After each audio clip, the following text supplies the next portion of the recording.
Hello everyone, welcome back to another Tomato Sauce stream. Today we're going to be playing some Monarchs, more specifically some Blue Eyes Monarchs, as those do seem to be the best way to play the deck at the moment. I think a lot of people kind of cottoned onto this very quickly, that Blue Eyes was going to be the home for the Monarchs, because Monarchs don't have their own dedicated skill.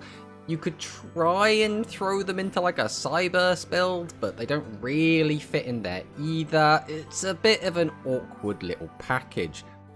But, as I've said on my Discord a little bit, I don't think Konami is planning to like really try and push Monarchs. Just because, one, they're not really an anime deck. Two, a lot of the other support for them is going to be Galaxy monsters. Now, there is obviously a few cards that they could release that aren't Galaxy, and that would be fine and dandy. But again, it's not an anime deck. And they kind of released them in a super mini, not even just a regular mini, which just gives me the impression that they're like, oh, these are cards that might spice things up a little bit. There you go. Play with those for a bit, have a good time. So that's kind of what we're looking at the moment. But let's see who we have in the chat. We have Ninjetti Ursus with Whoop. Now, Whoop is my team captain in Rushdall Coliseum, in our Rushdall team. I'm pretty sure you weren't actually referring or trying to summon him, but fun little fact. We have Sakadetsu. Welcome, Mr. Tomato and chat. Hello, Sakadetsu. Hope you're having a lovely day. We have Duke. Hello, everyone. Is Kim friend here? Kim usually shows up when we're playing speed. Very rarely shows up when we're playing rush, because Kim is obviously more of a speed player, and that is a-okay. We have Dragson with the rush sleep. Dragson is always here. Always sleeping. That's what we're saying. We have Grand Harrier with the first. Hello, Grand Harrier. We should probably give... We do have the command, if I can remember how to do it. Is it that? Hopefully that's done it. Yeah, it has. There we go. Grand, obviously, absolutely fantastic. Always good to see you, my friend. And we did play in Grand's Rushdall tournament on Sunday, which was actually just, it was so much fun. I cannot get over how exciting new box tournaments are. Whenever a new box comes in, you'll get a bunch of people that just want to try out all the new stuff. They're just going to try and create these like wacky builds, see what sticks. You'll get some people bring in the old stuff because either they just don't want to invest into the new box, or just because they want some free wins, right? Now, this one specifically had an inflated prize pool, so I think there was a bit more of an incentive for players to try hard a little bit more, which is in a way a good thing, because that means the new decks should, theoretically, have more competition against some of the stronger old decks. We did see some people bring in the Cyburst, bring in the Machine, bring in the Royal Rebels, and they were, you know, clearly try-harding a little bit more. But some of the new decks have been able to keep up. And again, it's only week 1. I have seen people start throwing around things like, oh, Psychic Tier 0, Psychic Tier 1, Arc was the best deck in the game. And it's like, it's too early. We've had 3 events. It's not exactly conclusive yet, I don't think. Who else do we have in here? We have... Dwan is here. Hello, Dwan. Dwan is one of the absolute best 7s Axel Road players that we have right now. He took us down. I think Dwan, actually, recently has beaten us twice in tournaments.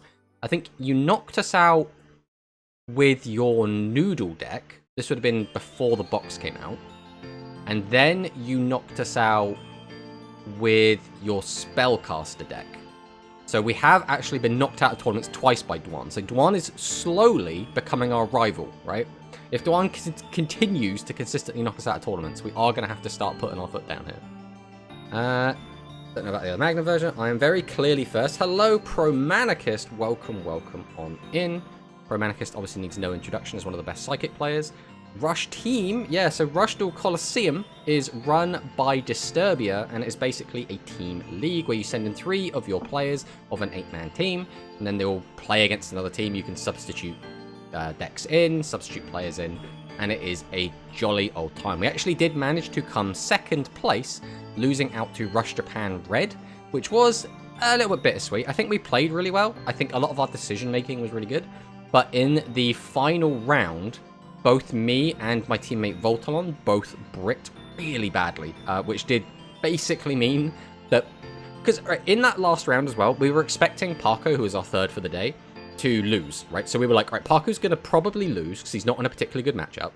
And then me and Volt have good matchups, so we'll probably win those. And then in the end, Paco won his losing matchup, and me and Volt lost our winning matchups.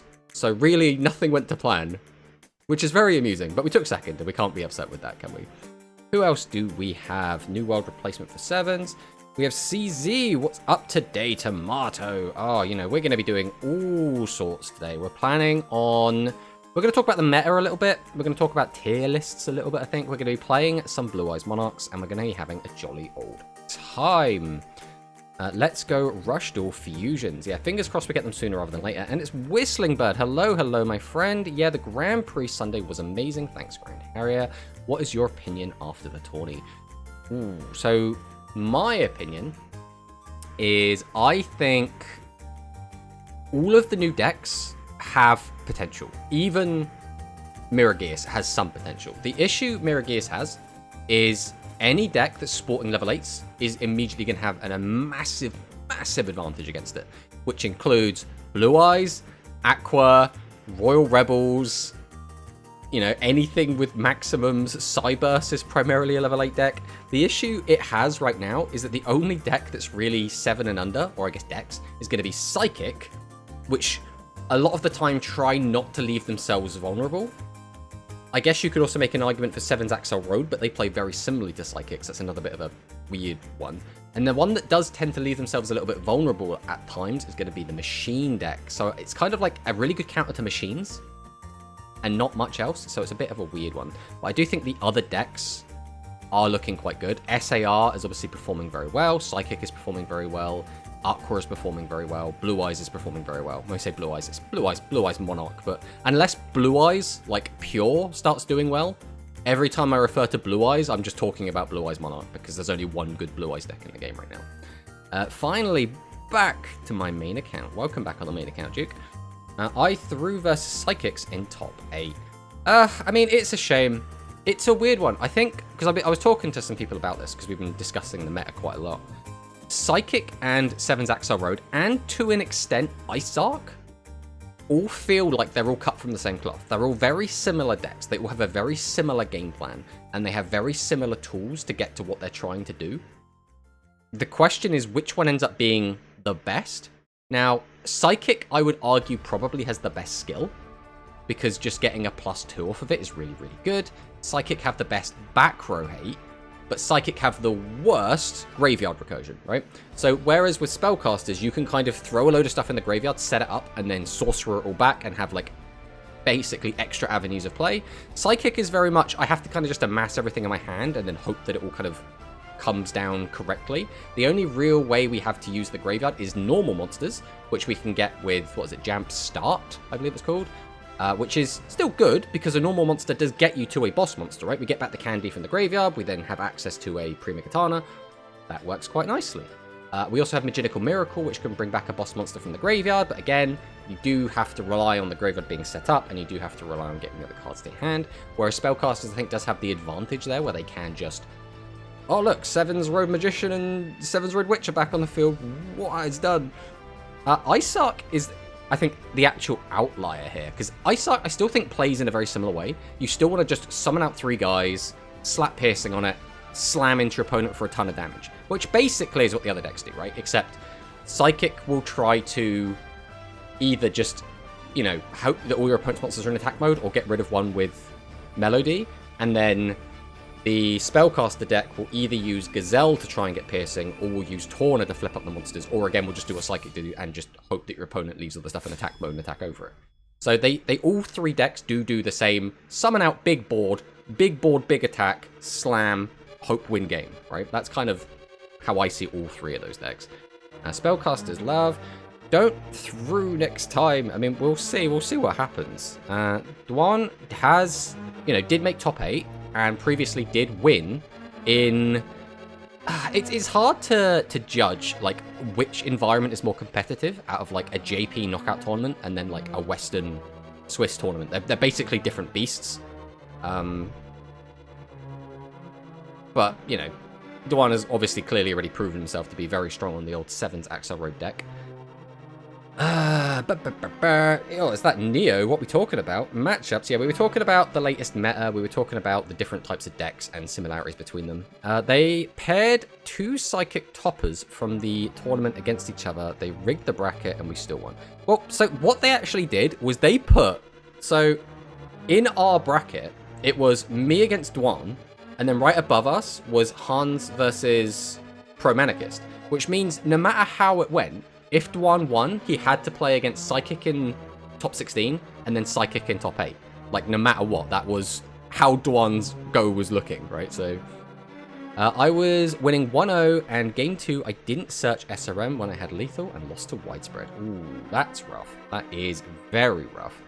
Especially because Hans's list was the, like, 3 copies of Melody, 0 Maginical, and the, 6 copies of cards that flip cards face down. So it was very tailored, I guess, to defeat a defensive deck.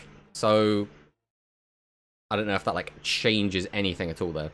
And then, oof. Well, there's always the next time, right? We got Angel Cup on Thursday, which will be another big tournament, and we'll get to see what the JP bros have been cooking. Then we'll have Quantum Rush, presumably, afterwards. And then, presumably, we'll have a Grand Prix either on Sunday or the following Sunday. We'll have to see what Grand decides to do with that. I haven't checked the Discord to see if anything's been posted about it just yet. But I guess the other thing that we'll take a look at is the tournament results themselves, right? If we go over to here... Now, is this going to immediately pick it up, or is it going to make me finagle some stuff? There we go. So, this is our spreadsheet. Oh, who doesn't love the data? Who doesn't love looking at numbers and graphs? That's what I'm all about, personally. And also, this spreadsheet is now available for everyone to have a look at whenever they want. If on the Discord, we have the tier list section, and that has a link to this. So if anyone wants to look at this whenever they want, they have the option to do so. But these are the results from the latest events. We have the Angel Cup 13, Quantum Rush 30, and the Rush Duel Grand Prix 30. We do have these lists as our first, second, and third and fourth spaces, respectively, and then the rest of the top 8. We don't keep track of top 16, and we try to keep track of top 8 as best as we can, but Angel Cup, for example, doesn't actually release anything apart from the top 4, so we have to just source the decks from the stream itself, which is not ideal, but it does mean that sometimes we do have little gaps. Excel jump scare, exactly. This is what I'm waiting for. We can finally see which are the new strongest decks. So, again, I will preface, this is week 1, so don't, none of this is set in stone.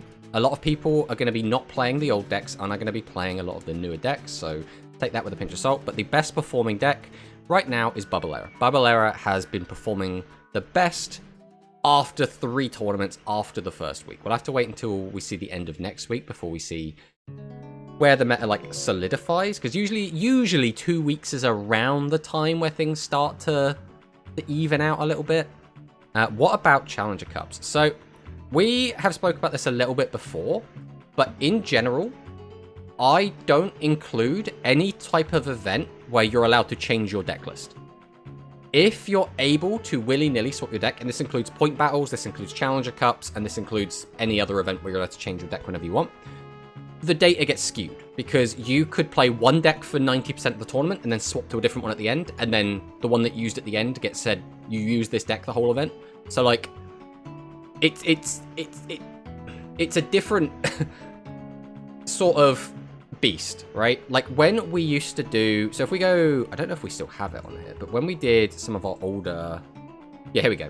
So back when we were doing some of these older lists, so this was Genesis Maximum, this is Ancient, we did take into account Japanese dual run results, but we didn't include them in our data set. We used them to influence our placing on the tier list, right? And I think that's where that sort of information becomes a lot more useful.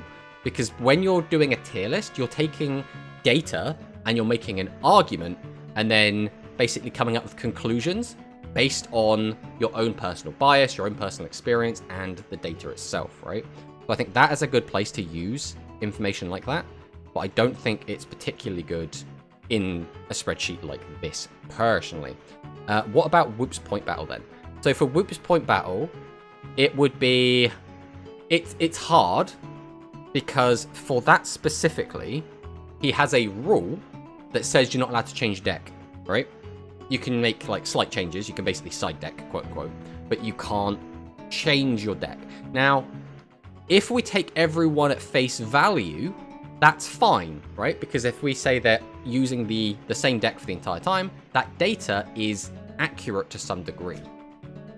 But can we trust everyone isn't going to be quote-unquote cheating a little bit? It's hard to tell. I don't think anyone's actually going to be going through and like double-checking everything. Genesis Maximum Thunder? Yeah, that was one of our older ones, because we have all of the... So if we go through here, we can see... you can't actually see them on here, but this spreadsheet has got a lot more other pages on it. We do have our current tier list. This is our tier list as we see it, and this is one where we can update it frequently and just keep it on the spreadsheet itself, so we don't have to keep posting it in the Discord. Obviously, this hasn't been updated since the new stuff. This is basically the last one. We have the product release dates and the time between each product, so you know, that's nice to have. We've got the limit restricted list also on here, and then we have the older metas. So this is the previous meta that we had, Heavy Strike Excavator format, where again there are some little gaps in it which we're not too happy about, but again we can see that Machine was obviously very dominant up until last week when we've updated to the new data set. But yeah, basically we can go back and check like all the previous formats. So that we can see here, Machine was still dominant here. Here it was Harpies and Noodle Ninjas. Here it was Royal Rebels and SAR. And I believe this specifically was Hell Tuning Invasion format. And then, you know, we go back to, again, Hell Tuning Invasion format again. Heavy Metal Scream, we don't have, this is so old we don't even have the charts anymore. But yeah, this is just, you know, we like keeping the data. We like keeping track of things. But what this basically told us is SAR is doing quite well, right? As we can see over here in the actual table itself, SAR does have a grand total of 8 points, which does make it the second best performing deck right now. Bubble Era is the highest performing deck because it is placed higher. We've got, you know, a first place and 2 second places. Psychic is then the third best performing deck. Cyburst is still creeping in there. A lot of that is because of our JP bros just getting that 3rd and 4th, and then obviously in the Rush to Grand Prix, it did make top 4 as well. Blue Eyes, which again is Monarchs, is also performing relatively well. It's only got 1 top 4 finish so far, but that's still not bad. And then Royal Rebels is just squeaking by at the moment. And so far, we have not seen a Machine deck make top 8, which is very interesting considering it's the most dominant deck of the previous format. So we'll have to see where that actually goes. So, talking about the other types of tournaments as well, it's very awkward for me because I really do like a lot of these different like tournaments, right? I in my opinion, I want to play in as many different tournaments as possible. But some of the tournaments are not run particularly well. And I don't necessarily think it's anyone's fault specifically. The Challenger Cups for me have been not a particularly enjoyable experience. And it's hard to gauge whose fault that is. Like, is that just my fault because I have too high expectations? Is that Konami's fault because their regulations are very restrictive whilst also being not restrictive in the slightest? Being able to change your deck however you want even between games does seem a bit silly to me. I feel like the entire rule set that Konami came up with for these Challenger Cups is literally, we don't want to have to deal with anything, right? We don't want people telling us they have a problem. We don't want people telling us their opponent's cheating. We just want to have a rule set in place where we'll just let you go and you'll sort it out yourself. And we'll have as small issues as possible where we have to deal with it. The last Rush Cup, the French guy was hosting and bashing Rush the whole time, so negative. Yeah, it's one of those things where I feel the content creators chosen are probably just based on, you know, are they Duel Links, right? They're probably not specifically looking for Rush or Speed players. They're just looking for, oh, this is a guy we've worked with before. His content's family friendly. He plays Duel Links. Done, right?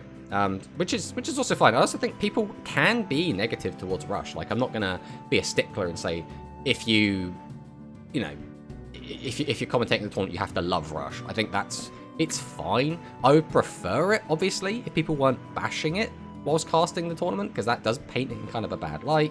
I do think it's a little bit unprofessional, but I'm not gonna like hate the guy personally for it. You know what I mean? There were some issues with Rush Duel Links for sure, but in my opinion, it's honestly great. Oh yeah, I mean, it's never going to be perfect. It's never going to be perfect. Master Duel is never going to be perfect. TCG is never going to be perfect. Speed in Duel Links is never going to be perfect. The only thing we can really strive for is to try and make it as good as possible and be able to react to negative situations quickly as they arrive, right? The first guy was a Master Duel player. He played Duel Links a little before. He come on and hosted, started saying he thought Rush was cool and he was interested. That's respect for the game there. I mean, that is how you should, right? Even if you absolutely hate the game, right? Even if you despise the game entirely, I don't think when you're running an event hosted by effectively Konami that you should start talking shit on it. That seems weird to me. Again, that seems very unprofessional. I can't imagine anyone doing that, which is why knowing that he did do it is very strange to me. It's very, very weird. But yeah, Challenger Cup, I am not a fan of. I don't think the prizes are also particularly enticing. Like, I saw some people talking about wanting to get the mats, and apparently the mats are quite nice. I haven't really looked into it. But apparently the mats are quite nice, and they're, like, very exclusive, so they want to get them so that they can sell them. And I'm like, okay. So you want a monetary reward, but you want quite a big monetary reward because you want to sell this, like, exclusive mat. I'm like, yeah, I can get behind that. It does kind of suck, right, what it is. But I understand, again, that Konami is never going to give monetary rewards. That is completely fine. It does seem a bit weird to me that they aren't giving out in-game rewards, right? Like, if it's an official Konami run event, why can't you get, like, gems in-game and then, like, exclusive sleeves and mats in-game? That seems like a slam dunk to me, but I don't know. Maybe I'm just being a bit weird with it. I got Dip now for a long while. Hope you have a good stream. Yeah, thanks for stopping by, Neo. Always do appreciate it. But. I think, maybe, I'm turning the mat into a mouse mat. I need one. I mean, so I've got a mat on the way as well. So I'm probably going to do the same. Probably just going to, like, use it as a mouse mat. I don't know. I have no interest in reselling. I don't need the money. I guess we're going to fire on into some games, though. The first version of this deck we're going to play is again, it's Monarch. It's Monarch Blue Eyes, right? This list specifically has 8 spell traps. I think that might be a bit much with these ratios, but we'll see what happens about it. That is what I will do as well. Hyped about the earphones. Nice. Mine are slowly giving out. I mean, like we say, if you can get it, that's absolutely great, right? It's like, because I think the prize, if you win the overall, like at the end, if you get enough points, you get invited to, like, back to the extra Challenger Cup tournament, like Challenger Cup finals or whatever. You'll get, like, an iPhone. And part of me is like, I don't want an iPhone. So I am a qualified, like, high-level programmer. And because of that, I have developed for Android and iPhone before. And developing for iPhone is awful. It is actually disgustingly bad. It is so horrid. And because of that, I have never liked basically any Apple product. I've just always been super anti them because I can't develop for them as well. I'm the kind of person that likes to control my devices, like, at a very micro level. And when I can't do that, that irritates me.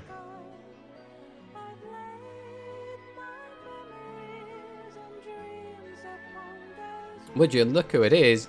It's Alex, the Tomato Law Drop. What are those sleeves? Oh, it's this guy. I don't know. I think he's from 5Ds, I think. I couldn't tell you. I couldn't tell you what it is. He's just hanging out. He's just on the sleeves. If you don't like the sleeves, feel free to pay 1,000 gems to change them. We do have the technology. Also, welcome on in, Jambo. Well, we're just gonna let that go. See, this is another tricky one. Royal Rebels is really good against our deck. We do have Burst Stream of Destruction, though. We could just slap a Blue Eyes on him. Like, what do we do after the Blue Eyes, though? Like, slap him for 2,000 directly and then pass the turn? That doesn't seem good.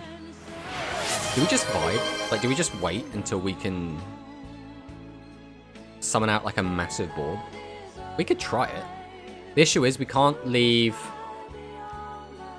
too many of these low levels on the field.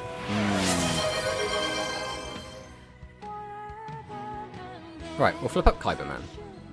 We're going to go ahead and use Kyberman's effect. We will just summon out the Blue Eyes. Now the question is, are we using this?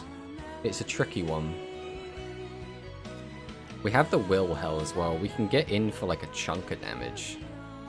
It would be funny, but like it's not particularly good is the issue. Has he got any... No, he hasn't got any spells in Graveyard. Alright, let's just get funky with it then. Let's blast him with Burst Stream. Then we're going to summon out Will Hell. Then we're going to summon out Soul Drake, and we're going to get him for like 3,000 damage. Now, there's a clear negative here, and that is that we are very, very exposed to a Doom Metal right now. And if our opponent just sets 3 monsters, we don't really have a good way to get in. But the alternative was like leave either Will Hell or Blue Eyes in our hand, which means we could like get into a very bricky situation. And the only way that we can Burst Stream to actually close the game would be if we had enough way to tribute over our Blue Eyes after we used the Burst Stream of Destruction, as well as, you know, having 6,000 damage, which didn't seem particularly likely, but we'll see what happens. Honestly, that is also why I'm too lazy to keep playing Challenge Cups. I don't really want an iPhone, which is the only reward I am missing. Well, there you go then. Choose my sleeves from Whistling Bird. Okay, we'll have to... And changing game map from Drags in. Oh boy. I don't like those sleeves. My poor sleeves. Let's go with SRM mat. Okay, okay. At least the man knows what he wants. Unfortunately, we did lose our trap card, but he did know that that was chainable, so he didn't like win a snipe there. He just got it correct. Okay, we just win the game then. Behold the power of tribute to the doomed. Get out of here. Let's not, like, waste this guy's time. This is more than enough damage. EK! Alright, we may never see another Royal Rebel player on ladder, so we are going to have to save this replay. Now, that game wasn't, like, bad. Oh, we've already got replay saved? Why do we have replays saved? We're going to have to go deal with them quick, because we want to get replays for a video, and we already have 2 on there for some reason. I don't know what they are. We also need to change our game mat and our sleeves, so we'll do that quickly as well. Does Whistling Bird have any idea of what kind of sleeves he wants, or are we going to go through and have a look? Deck settings, change accessories. So SRM mat, that should be quite easy. There he is. And then for the sleeves, right, Whistling Bird, what we after? What are we looking for? What kind of ballpark?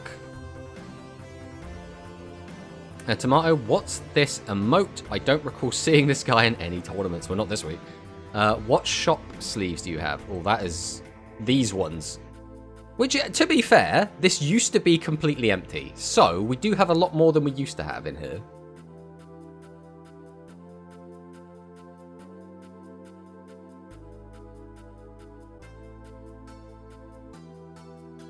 As we slurp our coffee down. Forever Freeze. Okay, okay. I respect it. I respect it. All decks, naturally. We never half-ass these things. Right, now we need to go to our replays. We need to get rid of whatever our two replays are. They're both from the same person. I don't know why I've saved 2 replays against the same guy. Actually, screw it. Let's watch one of them. Let's see why we saved this replay. If there was anything meaningful in here. Because we must have saved this for a reason. Looks like we're playing Aqua.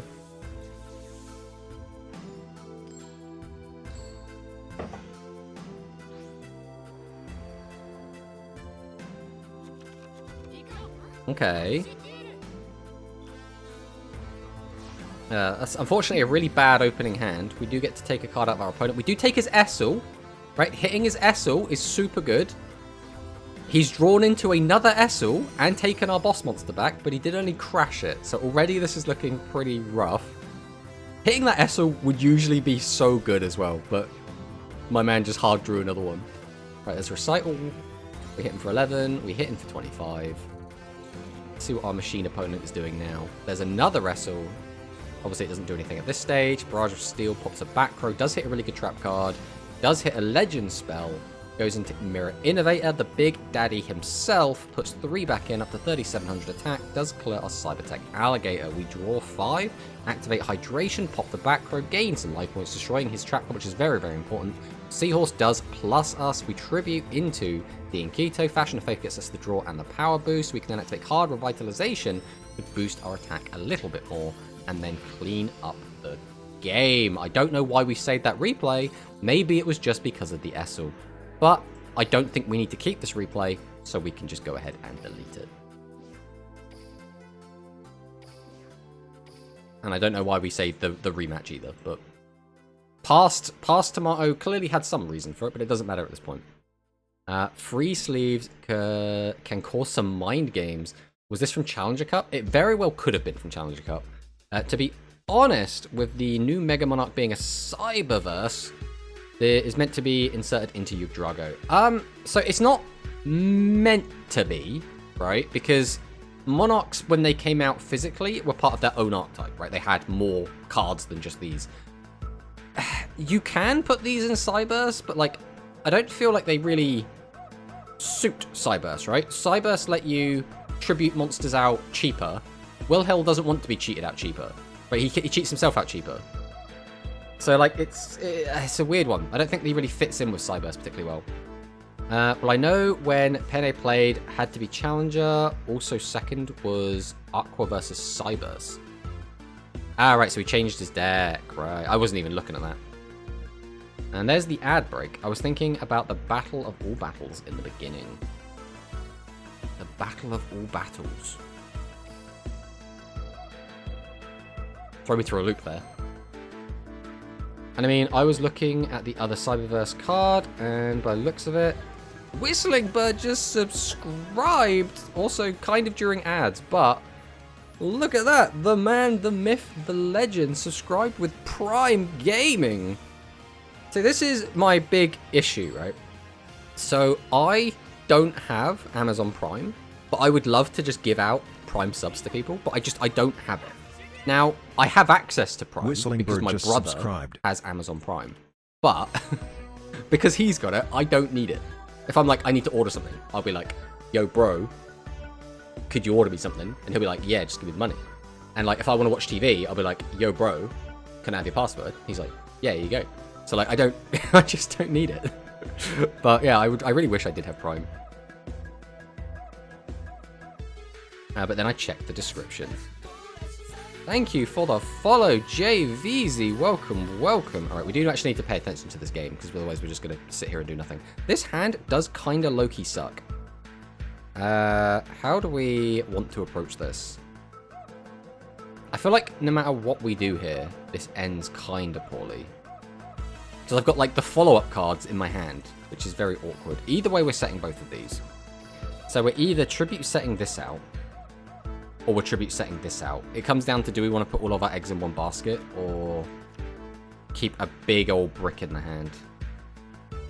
I think we're going to tribute set Blue Eyes. I think that's what we're going to do. This might end up being a mistake, because obviously if this gets cleared, it's pretty rough for us. But 2,500 defense might just be enough to survive anyway. We'll see what happens. Is that a yo from JVZ? Welcome, welcome on in, my friend. Set Blue Eyes What Dragon, setting Blue Eyes What Dragon is always good. Well, that's how I always think about it. But, so this is the trick, right? Because now he's playing Blue Eyes, so he gets to clear this for free. And then it will come down to what else he's got. Because at 3,000, you know you can clear anything. We don't have Millennium Shield or Labyrinth Hall in the game. Although, it looks like we're not taking any direct hits, which is really good for us here. That is really, really good for us. That is actually not awful. So we just summon tribute, I think. I think that's just the line. Summon out the boy. Tribute to summon out Wilhelmini. Activate Wilhelmini. Watch this be a trap card and we're going to be sad. Oh, would you look at that? Let's get rid of that bad boy. Okay. So, I think here it's quite simple. We'll tribute over this, summon this, and we'll let him pick something to send. What do you want to get rid of, my friend? Alright, so you didn't want the Karibot. That's fine. I'm not doing that. We'll go tribute to the Doomed. Discard this Blue Eyes Bright, and we're going to pop yours. Then we're going to set, go to battle, and just clear this. So again, this is not obviously a fantastic end board. Realistically, a 2400 and a back row that doesn't do anything, not great. But considering what we were staring down and what our hand was, this is actually okay. Do you know the Battle of All Battle Restrictions, Tomato? The Battle of All Battle Restrictions. I don't know what we're referring to here. Also, my man just top decked Karibot. That's annoying. Ah, he's going to pop my Burst Stream of Destruction. Okay, it's only fair. Although, when I did this play against him, he had a much better setup board. Oh, does he not have... Okay, okay. We chillin', we chillin'. That's a full clear. Yeah, it's a full clear, but in Rush, a full clear, like it's not bad, but you ideally want more from it if you can. Okay, we will go Siesta Torero. Do we activate Siesta Torero here? Because, I mean, we could. We really could. I think we do. Like, getting a tiny amount of damage over that, I don't think it's worth it. I'd rather have more options to be able to kill it. So you're definitely going back in because you can be searched. You're going to go back in. You're going back in. I actually kind of just want all the minis in. Well, we can only put 3. This isn't TSA. But that's fine. We'll put these all back in. We'll flip this down. We're going to tribute. Did Shui just raid with 6 duelists? Welcome, welcome on in. We were watching Shui earlier. Oh, that's gross. And Shui was playing some turbo duels. How did that end up in the end then, Shui? Hopefully it went well. I know you were having a good time earlier when we were talking about it. Okay. So he really wants to maintain the board. I mean, we have to force his back row out either way, right? We might as well just get it gone. We're not going to not attack.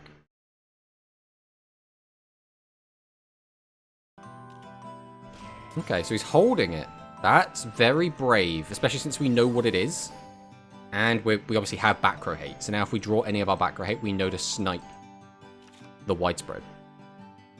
I lost to Zombie World because, yes. I mean, that does sound about right. Ah, boo. Stop getting maximum value off your Kuribots.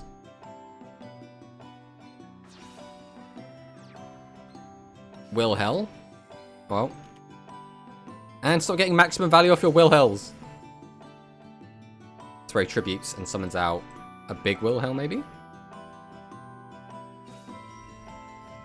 Oh, tribute to the Doomed. Okay.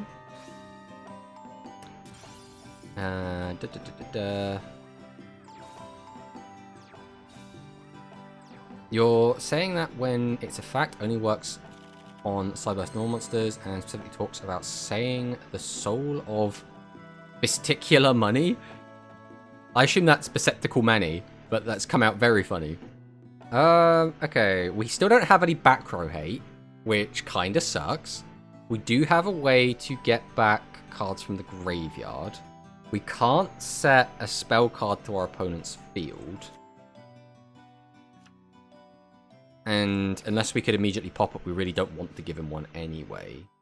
So, I think the play is going to be Essel, Soul Drake.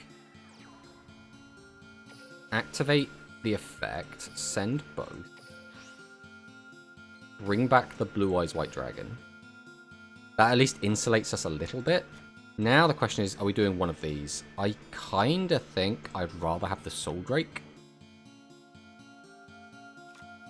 So we're going to normal summon Zeus. We're just going to go straight ahead and tribute over it. Activate Will Hell. And hopefully... Oh, come on! It's 2 Will Hell whiffs! Alright, we'll swing into this. And then he'll use his widespread to kill our Blue Eyes. And then we'll kill. Oh, we can't attack. Oh, yes, that's right. We use Soul Drake, so we're not allowed to attack. Only allowed to attack with level 8 monsters on the turn we use Soul Drake. But that's fine. Say okay. It's not the end of the world. We do have to remember these restrictions, though. Right, Blue Eyes Rain. So he does have a boy in his hand. Does he know we have Buffered Slime? I don't know if he does. I think he's hit spell cards every time with his will held.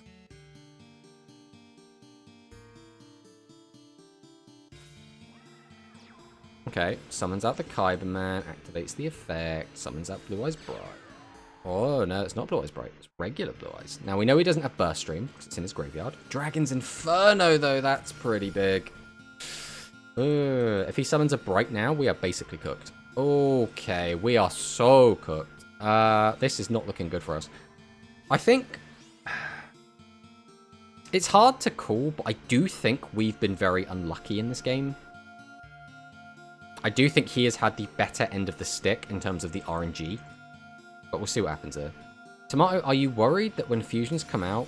Wait, why did we pop that? Oh, because we're going to TSA that. Okay, so it depends how much attack this thing's got if we're dead. Come out, the cards will not just be usable / effective because the levels of fusions kinda like with maximums. I mean, we went through this in the physical game as well, and for the most part, it's fine, right? The whole point is, if you invest that much into a fusion monster and it just gets killed very easily, it feels like ass. Looks like the idea of this deck you're playing. I like the idea of the deck that you're playing. Looks cool. I mean, unfortunately, our opponent is also playing the same deck, and we have just bricked super hard, which is not ideal. If our opponent doesn't snipe our back row, we potentially are going to be okay. But there's a big potentially. Alright, let's see what our opponent has for us. If our negate attack lands, we might be in a pretty good spot. It depends. Okay, so we do get our negate attack off, which is something. Alright, let's see what we get. Cyberman is neat. We can also grab a card back to our hand. We don't, like, have quite everything that we want, but that's fine. So we'll go Zeus. Activate Zeus. So... I think we just take this. So we can go 1, 2, yeah. Right, cards to return to the deck are going to be this and this, probably. Let's put some more bricks in the deck, why not? Takes the burst stream, that's fine, doesn't matter. I'll grab back Wilhel. This one's only the turn you summon it, which kind of sucks. I guess it's fine, doesn't really matter. Then we'll go Particle Acceleration. Pop this. Then we'll go Particle Acceleration. We'll pop this. Then flipping it down doesn't change anything. Not having access to the blue eye sucks. I needed to be able to normal summon that this turn. But I suppose it is what it is. The other issue is that he's gonna just let that go when we summon this. So I have to... There's like no good way to do this, is there? Without the blue eyes. Because this guy just does not have enough attack. Are we just cooked? Is there like nothing we can do here? I could just hold this, but that also feels really bad. Alright. We'll summon out Siesta Terrero. Activate Siesta Terrero. We'll put this, this, and this back in the deck. We're going to flip this down. Then we're going to Tribute 1, Tribute 2, summon this, activate his effect, set this, go to battle, swing over this. I think this is the best we could do, because we don't have a way to like clear everything. So I think it's actually better just to hold the Wilhel for now. It's awkward. It's very awkward. It's very awkward. Okay, that changes nothing. So, okay, that is game. There is nothing we can do about this. All he needs is an 800 attack monster. I mean, we were in a situation where, yeah, okay, let's let this play out for the replay.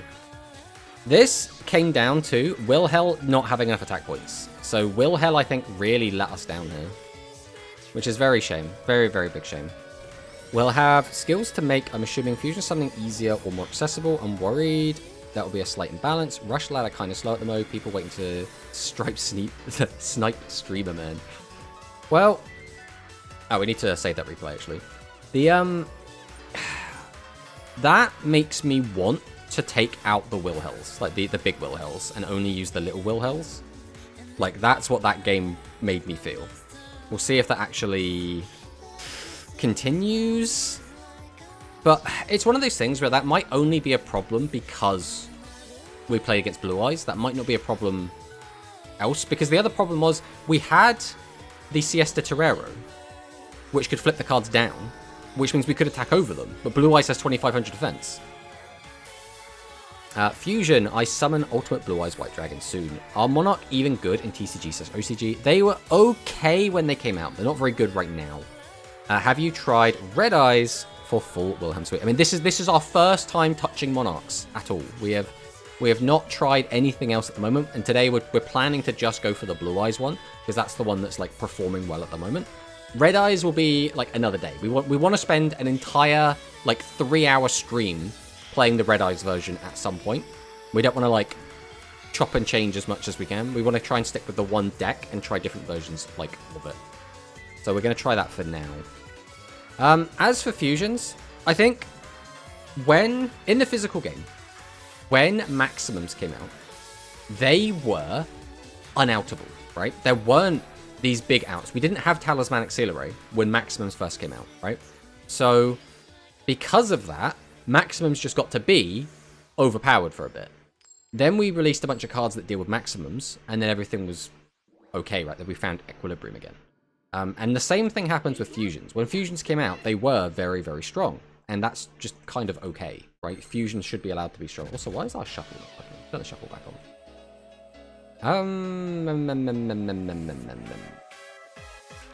I mean, again, this is a very, like, good late game hand. Not a very good turn 1 hand.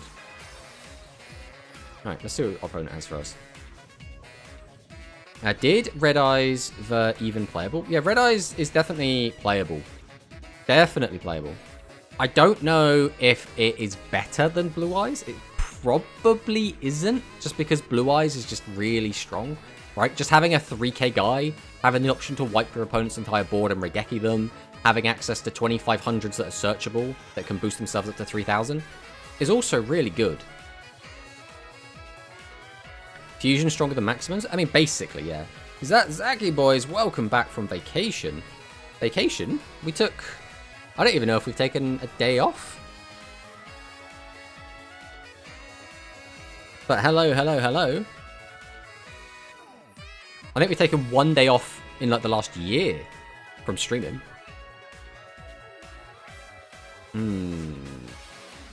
I think we just let this go. I don't think there's a reason. The only reason I would have to fire off the negate attack would be if I thought he was going to pop it immediately. But I have, like, nothing to go by from that. Look, it's Wilhelm.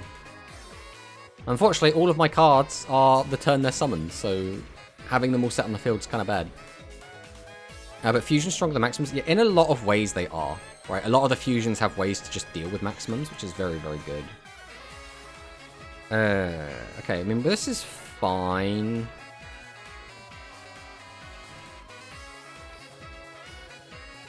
We're going to tribute over you. Summon out Wilhel. Activate Wilhel's effect. Please be a spell card. Ugh, why is it never a spell card? Ah! Okay, well, we're going to summon this either way. Activate his effect. So he'll send this. But, like, I want to get rid of the card either way. Then we'll set, battle, swing. I swear, every single time I play against Wilhel, they always snipe my spells, and every time I use it, my opponent has trap cards face down. We might be really, really unlucky. Oh wait, I'm the one from vacation? Streamer don't have vacation. Well, did you have a good time on vacation then, Zaki boys? How was your time? I hope you went somewhere very fun, very exciting. 7 shift. Okay. Bro's cooking. Prima Katana.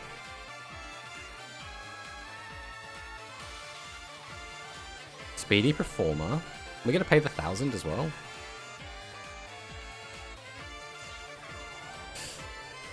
Do we negate attack this is the question. I think we're getting to the stage where he's going to draw back row hate, so I kind of want to use it. Also, we currently have a Cyburst, and if we draw any of our back row, we need a Cyburst to use it. And we have no guarantee we'll draw into a Cyburst. But we need to draw back row hate.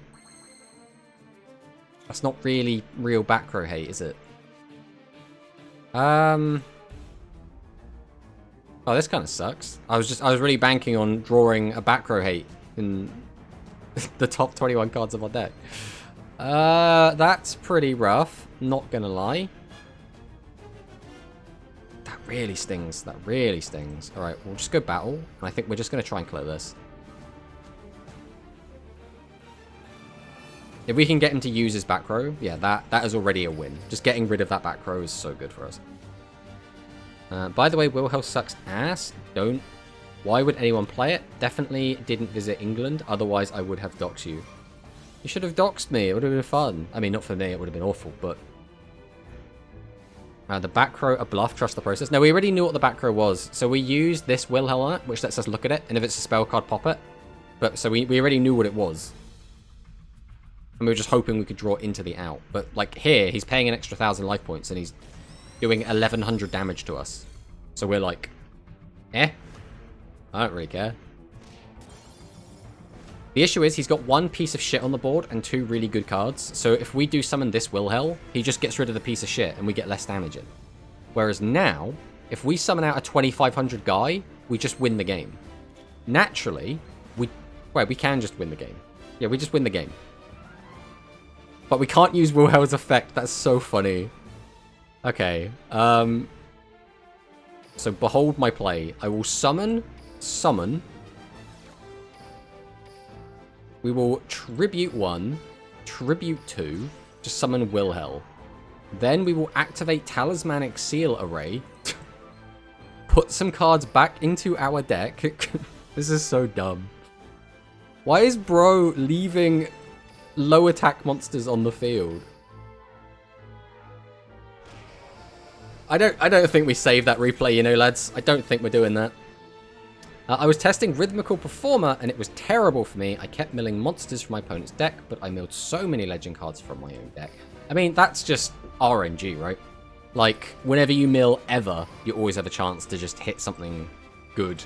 And Rush is a game where milling is going to just get more and more prevalent. We'll get more and more cards that just mill and mill and mill. Yeah, Hangry mode. Don't forget we have the Hangry emote.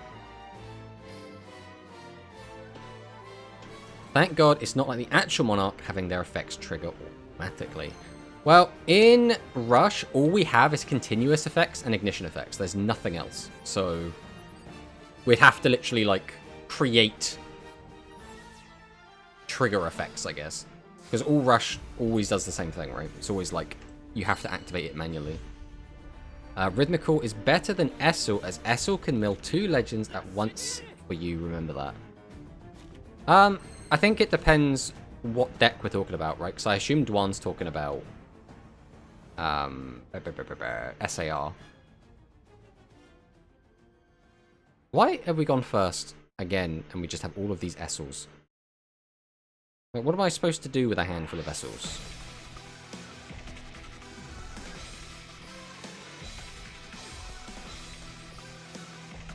Alright. We're going to get greedy. That's what we're going to do. We're going to get super greedy. We're going to tribute these, and we're just going to pass the turn with 2 cards in hand. That is our line. It's really bad, and it's so unbelievably greedy, because we could brick so easily from this position. But if it pays off, It could be really good. We'll see what happens.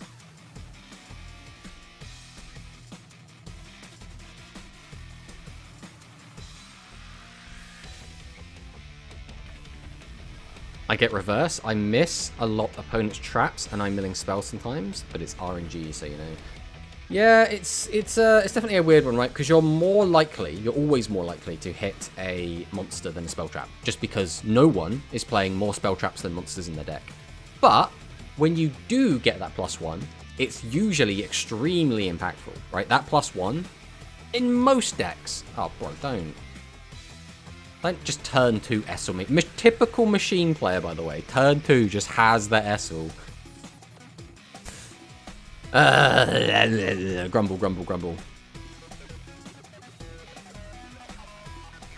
You had a crafter drone in hand. You could have done this first. He could have summoned the crafter drone. Wait, unless he drew it off of the second crafter drone. There is a chance he drew it off the second crafter drone. We are getting... Right, so we are getting punished for leaving these in hand, but also our opponent is absolutely sacking the ever-loving crap out of us.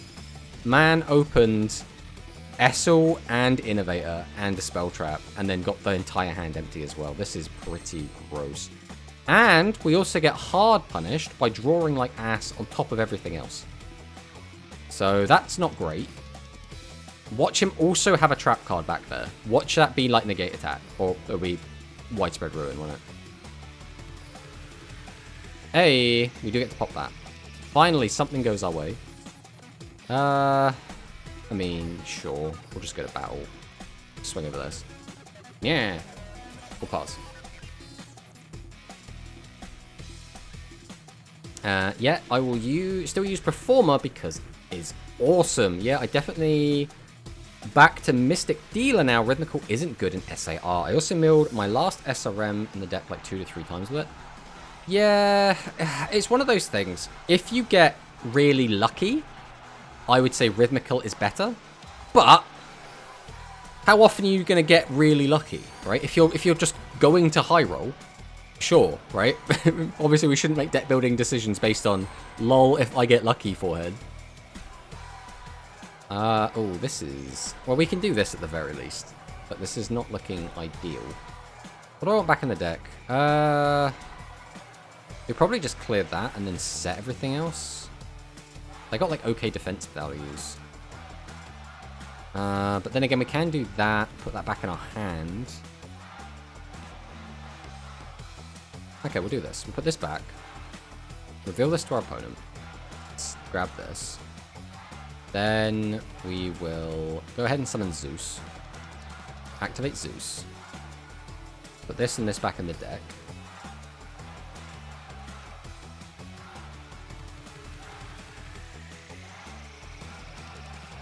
Sets the Barrage of Steel.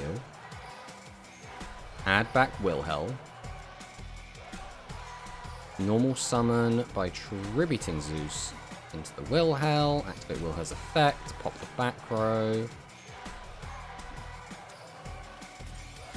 Summon out the Kyberman.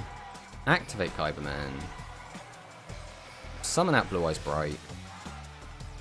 Activate Blue Eyes Bright. Set this. Set this. Go to battle. Swing over the problematic boy. And swing over this. Okay, so what do we die to? We die to exactly Aim Eagle and Mirror Innovator. I think that's the only thing we die to, because then he gets, what, a 41, and then gets to attack over our Essel.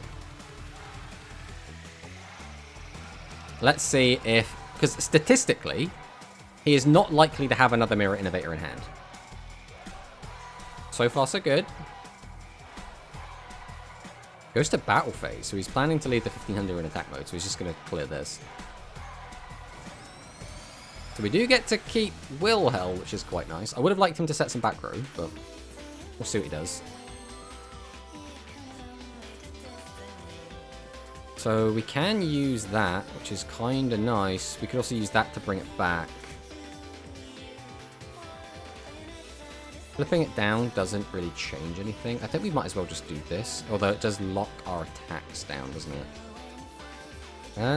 So I could summon this flip this down. Then use that, because I don't have an 8 on the field. Okay, let's do this. So I'll go Siesta Torero. Activate Siesta Torero. I'm going to put this, and... Oh god, I want so much back in my deck. Let's put these 3 back. We'll flip this down for now. Then we're going to activate our skill. I think we're probably getting rid of you for now. I could do that. Tributing you over you is quite nice. We could also just normal summon and then tribute that. None of this is like great. I think we're just going to get rid of you then. Actually, we'll get rid of you. You're not going to be particularly useful for us right now. Alright, so now we're going to normal summon Kyberman. Activate Kyberman, summon this. I think there was maybe a better play we could have made here, but we're doing this. This is just what's happening now.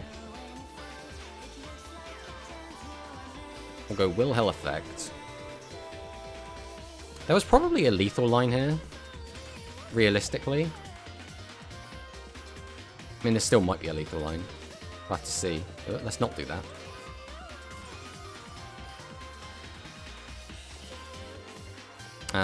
Yeah, so this attack's here, that's 42. Alright, we had the lethal line anyway. I think there was a better play we could have made using Soul Drake. I'm not sure, I didn't do the math on the number of bodies, but we potentially could have brought back the Blue Eyes White Dragon, got on the pop off of the... it would have been weird though, because I'd had too many bodies. I would have had to Torero, Soul Drake, get both out of the way to summon one. Siesta would have had to have put the other one back into the deck. Then we reveal the Kyberman, search out the Blue Eyes Bright, summon Kyber, get rid of it for Bright, and then get rid of our Tribute over for Wilhel. That way we get rid of 2 bodies, and we still have Tribute to the Doom down. I think we had enough bodies to do all of that, so I think that would have been better. But we got there in the end. Right, we got there in the end. Rhythmic only makes sense in SAR if you play 3 SRS, 7 Road Sorcerer, and probably 3 SRM. Monarchist, which I am. I don't know, to be honest, in my spellcasters is a little different from option. A little different with options what I can use. I mean, oh yeah, if you're playing 0 gem, right, it's going to be a wildly different deck. Wildly different deck. Alright, let's go into our next game and see what we play against. I mean, so far, our only loss has been to Blue Eyes, right? In fact, a mirror match, basically. Except they didn't have the Mega Will Hells, so we'll see what happens. Remember, Soul stops the smaller Monarch attacking? Yeah, I mean, that wouldn't have factored in. I mean, that was why we did the line that we did, because we didn't want to lock us into not being able to attack with 8 or lower, but we could have just summoned out 3 8s. So, it would have been fine. Alright, let's see what our next opponent has for us. Hopefully something interesting, exciting, fun, fancy, fresh. Pymander. Okay, that's what Pymander's got for us. Yuga Odo. Hold. Is a Yuga skill. Current win streak 2. That's nice to see. We're going first again with Essel in hand. Naturally. I think. Alright, I'm going to pass just because if he has Essel and he just gets to bring this back, that's really annoying. I just don't want him to have like a 2k body. Let's see what he does. Let's see what he does. You lose only to Mira. Yeah, Mr. Tomato, know what I'm dealing with. Exactly, Sakadetsu. Exactly. We've peeked behind the curtain. Maximum overload. Uh-oh. How much damage is Buddy Boy going to slap on the board? Because I really don't want to use my trap card. I really, really don't want to use my trap card. That's the only thing we have to save us against the big Magnus. Okay, we're taking like 16, so that's not bad. That's fine. We'll take the 16. Recontribute something? Nah, we'll be fine. Don't worry about it.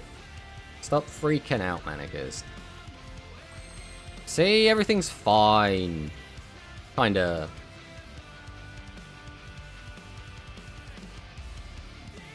I think fixing the hand... Mind you, we have 2 particle accelerations. Alright, behold the play. I will summon the Kyberman. Then I will immediately tribute it. We're going to activate Wilhel. We're going to just look at this one. It is a trap card.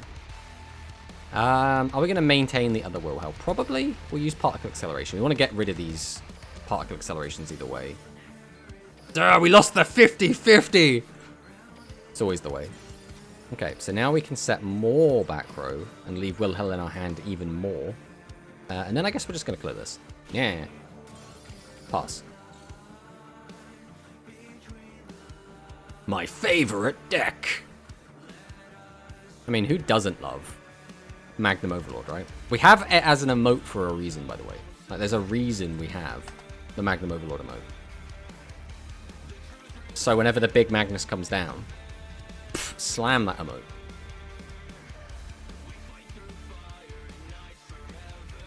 Right, Pymander is going to use Maximum Overload again, so we're going to lose 800 attack, which I'm not sure why we need to lose 800 attack. I'm not sure why that's attached to the skill still, but yeah, we'll just lose 800 attack. Is this an SRM? That's the question. Could be the middle maximum piece as well. Tributes 2, summons Supreme Machine, Magnum Overlord, and we also have the SRM. Activates the SRM to boost. I mean, we just take this, right?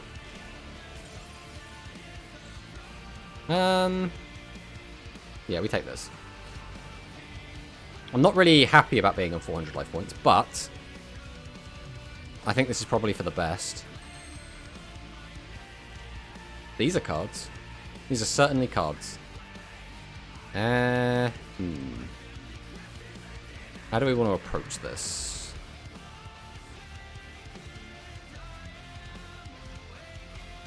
Right, we'll go Siesta. We're going to go ahead and activate Siesta. We'll put all 3 of these back in the deck. We're going to flip this down. We're going to tribute over. We're going to set. We're going to go to battle and we're going to swing over this. Now we're just going to pass. It is in the skill due to the attack limit still. Oh yeah, set SRM, so balanced. I mean, that's fine. It's just 1 tribute less. I don't think that's the end of the world. It'd be fun to see attack restriction lifted and the attack reduction removed. Yeah, I personally... I don't even know if you need to remove the attack limit restriction, to be honest. The issue here is we have to use negate attacks. This is level 10. Pff, Jesus, okay. Maybe we should have cleared that then, just so that we could use our slime. Didn't think about that, but it's too late now. Wilhel double Kyberman. Okay. Blue Eyes Rain. So I don't think we need the second copy of you. Reveal this to our opponent. Grab this. Now. There's nothing like super crazy fancy we can do here, is there? Oh, there is kind of. We can get that down to 0 attack. Force him to pop one of his guys. The only thing is just pop this one anyway.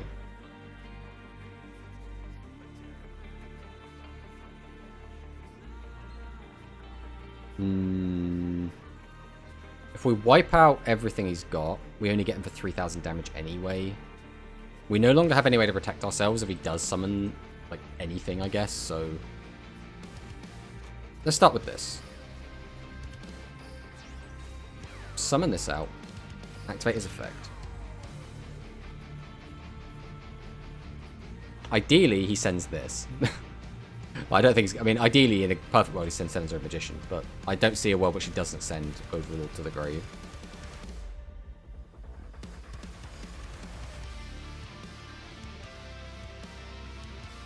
Question is, you can get lethal? No, not realistically. Neither of the lines we have get us to lethal. Yeah, and he sent the best one to the grave as well.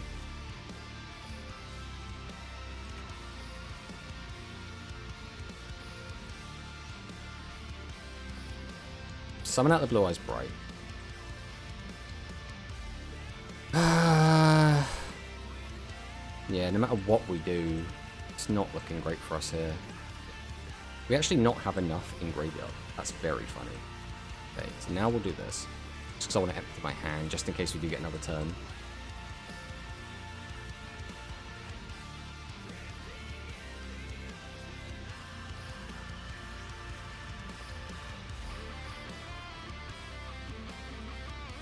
I don't think we're getting another turn. But, like, there's a chance, right? I mean, realistically, we only die to the maximum itself or Seven's Robe Magician. They're the only ways we die. Oh, I guess Talismanic Sealer is another way we die. He's already used 2 SRMs. So the odds of him having the third are not actually that great. Statistically, it should be in the bottom 10 cards of his deck. Maybe we should have used Slime last turn instead of NA. So the problem with that is he had level 10 monster out. And Slime won't stop that. Oh, no, it would have. It would have. Oh, I'm an idiot. In my brain, I was like, Slime doesn't work on level 10 monsters. But it does. It just has to be on the attack. That's where we went wrong. Yeah, that would have made a lot more sense. In which case, we're still okay, right? Alright, now we're dead. No, we're not. We're on 100 life points. We're fine. 3 back row, though. We haven't seen any of his good traps. So that's still kind of scary.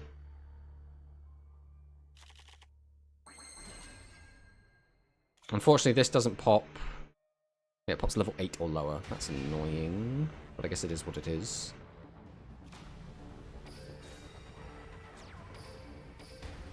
We'll go ahead and tribute both anyway.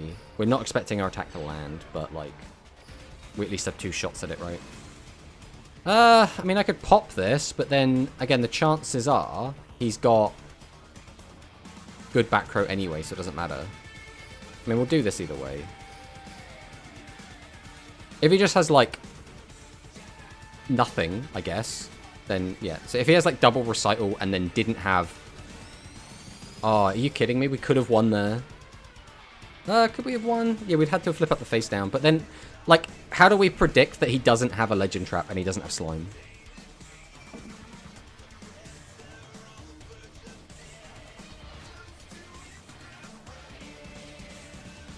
I think when he sets 3, we just have to go under the assumption.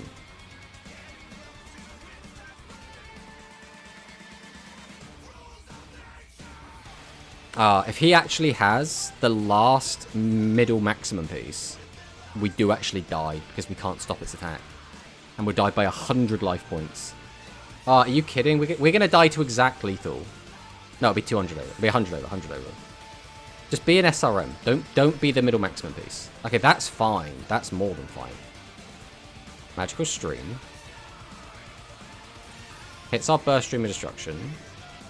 Magical Stream. Go and hit this one. Okay, we have maintained our buffered Slime. Activates Torna, so we're not getting maximumed.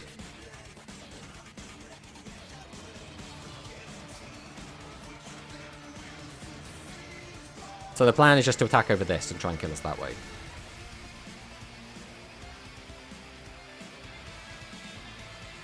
Oh, another back row.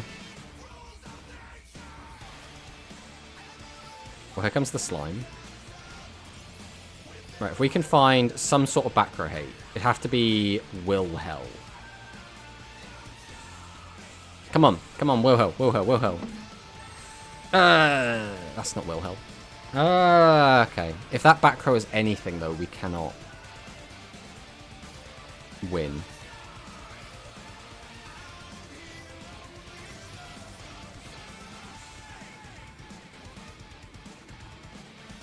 Right, if it's the guard, changing a monster to defense mode is awful. If it's not the guard, we can change this to defense and not really care. We also don't want to play any other monsters, because if we play any others, and he just summons out his guy, we do just kind of die off of that. So I think we change this to defense and we just swing.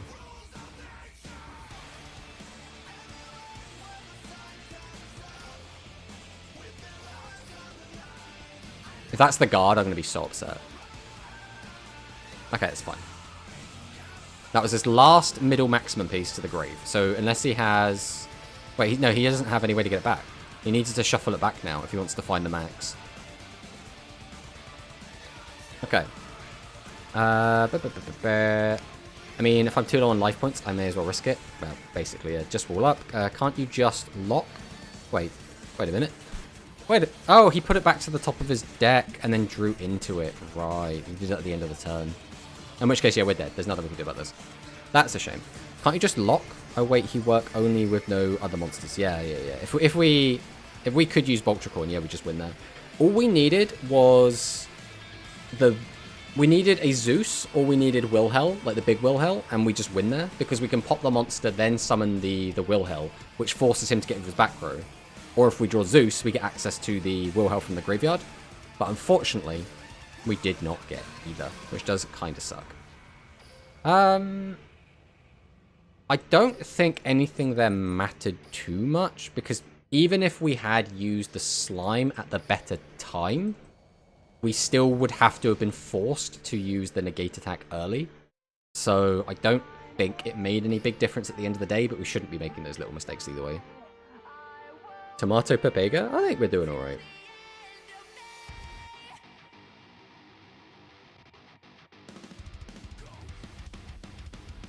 Yeah, I forgot that he used the skill to put it into the grave, to summon out the Torna. Hola, Tomato. Hello, Cyclone Valley. Welcome on in. How are you doing today, my friend? You've caught us at a somber moment where we've just lost a game. So the mood is like, you know, the mood's usually at like an 8. The mood's like a 7.5 with like the mild dip of like, oh no, we lost the card game. Everything bad. But it's fine. We're going to win the next one. That's what's going to happen. If we can ever find an opponent, that is. Jesus, this is taking a while. Fingers crossed we get something cool, something funky, something interesting. You forgot the maximum skill added back. Bit of a misplay. I would have walled up so he doesn't pierce or stop defense. Hope he doesn't have pierce or stop defense. By that same logic, though, you could just hope he doesn't have all of the maximum. Right? Like, if we're hoping anyway. And if his back row wasn't anything, we just win the game. So I wouldn't say it's a misplay, personally. Right, let's do this. We're going to go Blue Eyes Rain. Reveal this to our opponent. Then we'll summon out Essel. Activate Essel. It's not the best Essel mill, is it really? We don't really have a good way to get that back in the grave. But at the same time, I want to get cards at my hand more than anything else. So we will Tribute 1, Tribute 2. Activate the effect. Set this. Go to battle, and we'll just start swinging. Meh. And then we'll just pass.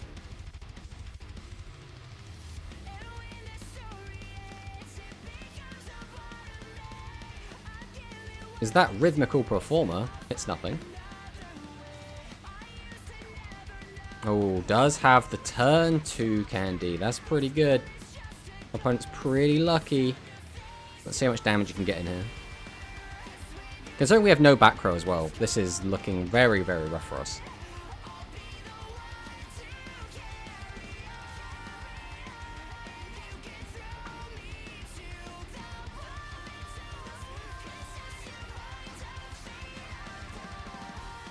Summons out the candy.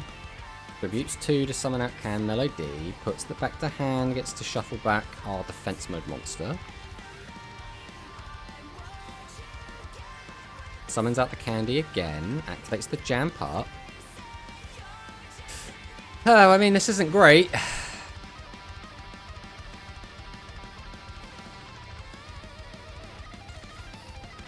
tell you what, let's just go next. I know it's not lethal, but I can't be asked. We just got utterly sacked. We'll just go next. We opened so badly there, and our S will completely whiff.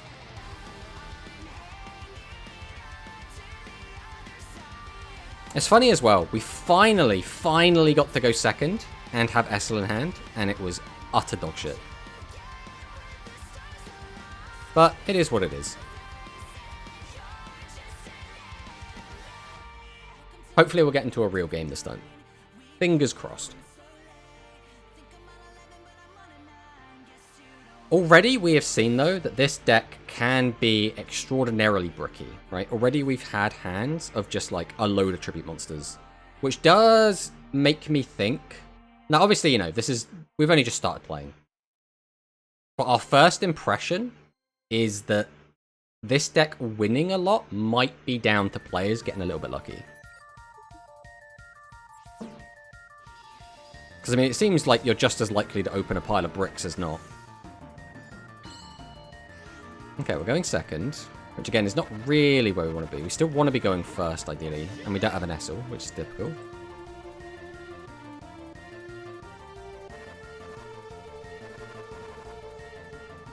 Let's see what our presumably psychic opponent has for us.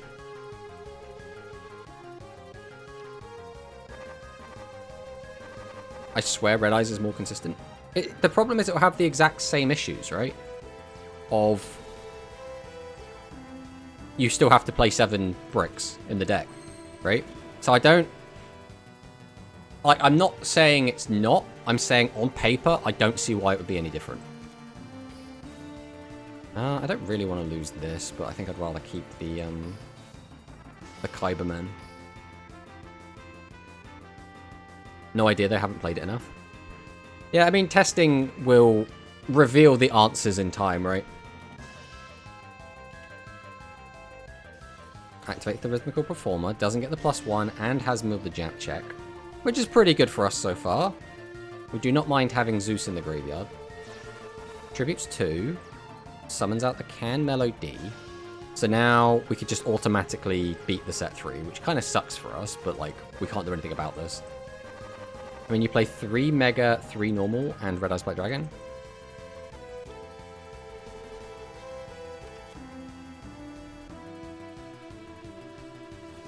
Why?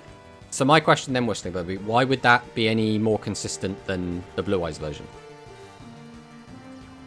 Because the Blue Eyes version, again, you can just take out the Megas if you wanted, and replace them with regular Blue Eyes Brights, which then makes the deck more consistent than having to rely on getting Wilhelm out off of either a Red Eyes Tribute or a thingy one, right? I mean, you play 3 Mega. No, we do not play 3 Mega. We can't play 3 Mega. Oh, you are. Right, which is why... 3 Mega, 3... which is why somewhat 1 tributes. But thinking it is kind of the same. Yeah, that's what I mean. It's kind of... it kind of ends up being the same. Is what I'm saying. I don't know... I don't know how we win this. I think going second has meant we are so far behind that we just cannot win. This feels really bad.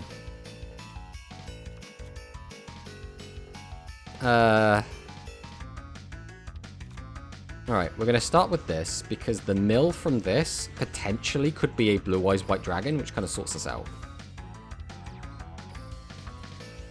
It wasn't a Blue Eyes White Dragon. Guess it doesn't make much difference, so we'll set this, tribute over it. Put this, activate the effect. We can pop that at least. I think we have to set this. I think we can't afford to let him keep this.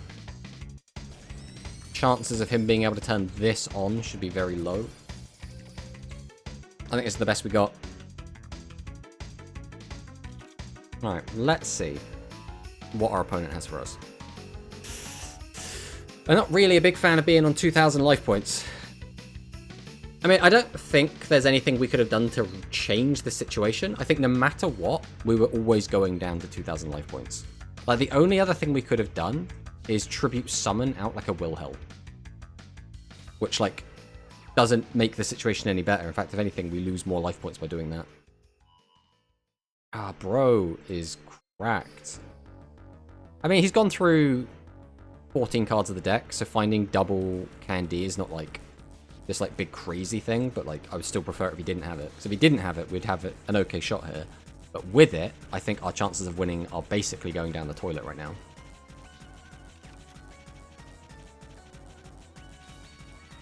Yeah, that's just lethal. Alright. Again, that's just 2 games where we went second against Psychic, and we never saw back row, so... Like, what do you do if you just don't find back row? We set cards, we got killed. We didn't set cards, we got killed. There was there was nothing we could do about either of those games, unfortunately. They were completely 100% out of our control. Psychic best deck. Psychic is definitely a strong contender right now. Also, hello, Quantum. Welcome on in. Let's give the old Quantum shout out. We also didn't give our shout out to Shui. Did we have a... I'm sure I thought about it. Did I make one? We do. We have the Shui shout out as well. It's Monarchist. And it's Dingust. Alright. Not getting sniped by Monarchist. We're leaving this game. No interest, buddy. No interest. We've already played against 2 Psychics today. We're going to try and find something different. Alright. Fingers crossed we can actually find a proper game. One of them proper games. Where we actually get to draw a playable hand. Yeah, I mean, so far, Monarchs, I'm not going to lie, feel very underwhelming. It's Pymander again. I'm not going to lie, Pymander. I don't really want to play against you again. So we're gonna dip from you as well. Right, we will find someone new eventually, right? There must be more Rush players on the ladder. There must be. They must not be an endangered species. We will find some players. Eventually, they will exist. We just have to keep praying. And just keep re-queuing until... Why you surrender? Because we don't want to play against Psychics. We're looking for non-Psychic games at the moment.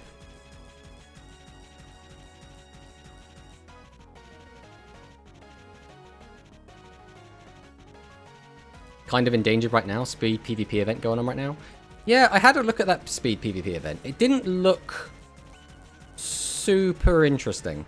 Obviously, I haven't, like, given it a fair shake. But, like, Turbo Duels have never really excited me. It's like when we did the Action Duel event. And I was just playing it like it wasn't an event. I was just playing it like it was vanilla.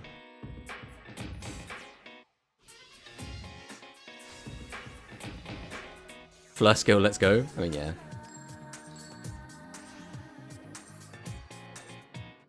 Alright, Monarchist. Here you go.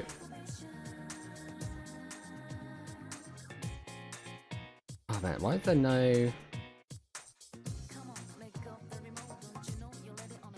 There you go. You can get timeout.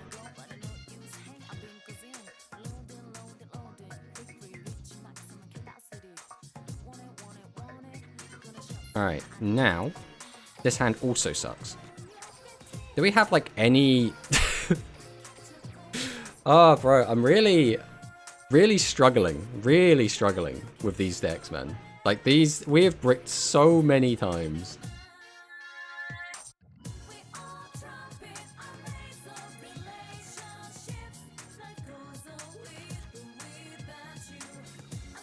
The event should have a lot of monster-oriented decks, so maybe swap back row removal for Chalice. So, like, what does the event actually do, though? Like, what's the difference? I now know why you called it the tomato effect the other day.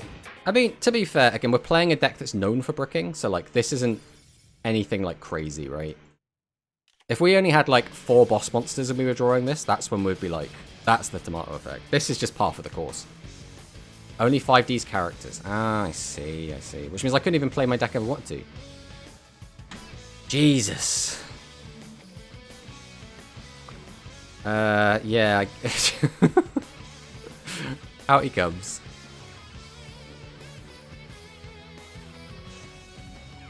The thing is, we don't really want to just, like, lose the will hells. We want to gain value off of them, but, like, they clog up the hand so much. Did you at least time out Quantum too? I can't time out Quantum.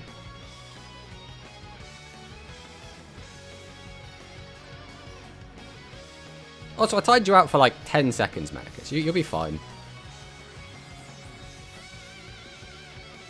You're a big boy. What's funny is I'm not seeing any Infernoble de Fleur, just TG and the other Fleur variants and some archive skills. Yeah, it does seem a bit weird that that they would do the event knowing that Fleur is like a big thing, right?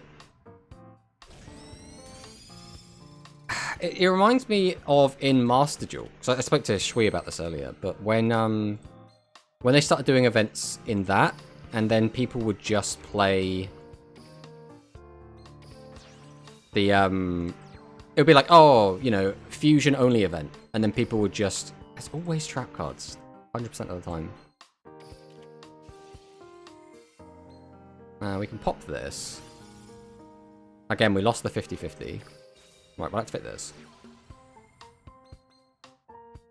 Put these back.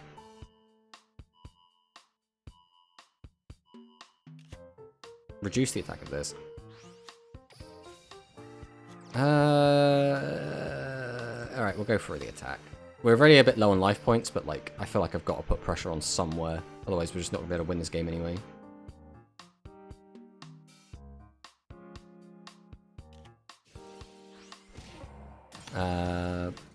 Everyone except that Twitter guy, you can time me out and you can't stop the Psychic Uprising. Listen, I am all for the Psychic Uprising. I just don't want to play against like 4 Psychic decks back to back to back to back and open no spell traps. Wait till you see Infernoble de Fleur, most expensive. It's expected Infernoble was pretty expansive. Yeah, I've seen a lot of people playing the Infernoble deck. Like, that deck does seem to be really, really strong at the moment.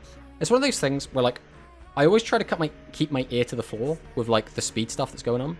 And obviously, it's hard to ignore the de Fleur stuff, right? The de Fleur stuff has been going on for so long now. But it almost feels like it's because the de Fleur package or engine is, you can just like throw it into just about anything. It feels a lot more widespread, I suppose. Because like the last time I remember people complaining about something as much as de Fleur was like the Tachyon deck, back when that was like at full power. These are cards.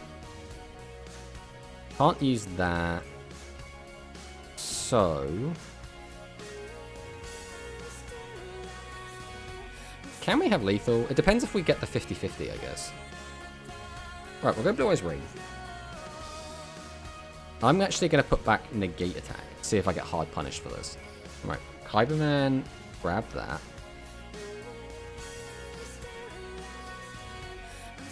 I'm going to Tribute over. We're going to activate Wilhel. We'll take a look at this.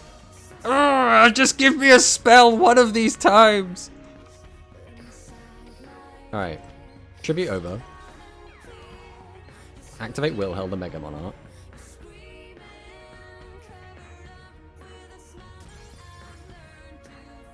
We'll go Particle Acceleration, pop this. Summon, activate. There's no reason to put this in attack mode. Now, just please do not be... Oh, come on! Are you kidding me, bro? Oh my god. If Wilhel... To be fair, only one of them... No, none of them were traps. None of them were spells even. So even if... There was no way for Wilhel to correctly hit it. There was literally no way. We needed him to have, like, Trap Spell, which is what we expected him to have. But of course, Our opponent did not open Trap Spell. Ugh. Ugh. I mean, again, we didn't do anything wrong, right? Like, the only thing you could say we did wrong was throw back Negate Attack. But our opponent has a Boltricorn, so Negate Attack wouldn't have done anything anyway.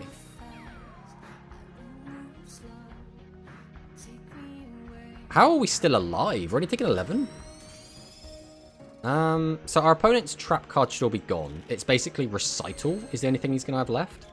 And we can take a look at it. In fact, it doesn't even matter because we're going to turn it off. Because we have Boltricorn. And Boltricorn says no. Now, if that is a spell card, we will very nicely get to end the game right now. Be a spell, be a spell, be a spell. Yes! That's what we're talking about.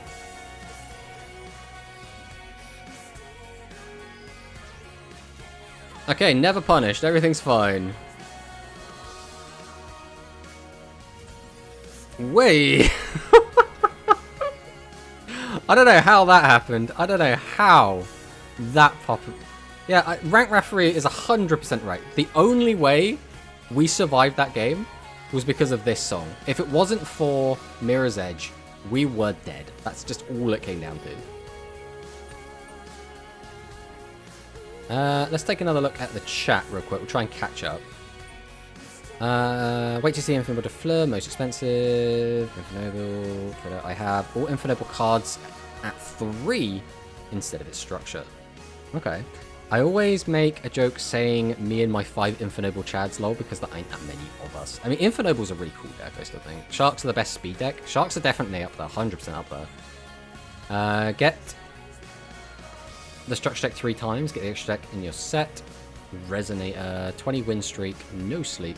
Yeah, Infinable Fleur needs like 6 main box runs and even more, I think. That's so funny because I misplayed turn 1 and was like, whatever it happens, gets on Twitter, look guys, I'm okay. Sadly, more stuff. Most of the stuff I picked up along the way, so I already had the deck built. But for someone new to the deck, very, very expensive. Now you're still alive because of the song. Oh, I'm still alive. Welcome, Max. How's it going? Hey, Tomato, what's up? We're doing pretty good. We're doing pretty good. And Sora Me is here as well. Hello, Sora. Welcome, welcome on in. Tomato Boy, my saws. How are you doing today, Sora? And how's Max doing as well? We haven't asked. But how's everyone doing? I know there's a couple of people we haven't specifically gone out of our way to talk to as well. Tomato's surrendering against all the psychic decks, so he doesn't get... so he gets some wins for replays. Joke, don't tell me out again. Manicus, I got my finger. In fact, it's not anywhere near the button, but like mentally, the finger is right over the timeout button. I hit KoG with Dark Fluid 3 days ago. Damn, son. Infinables only need 3. Sora 7's Mia. The one and the only. We have all of the best 7's Road players in this chat. We're collecting them. We need all of them. We just need to slowly collect every single good SAR player.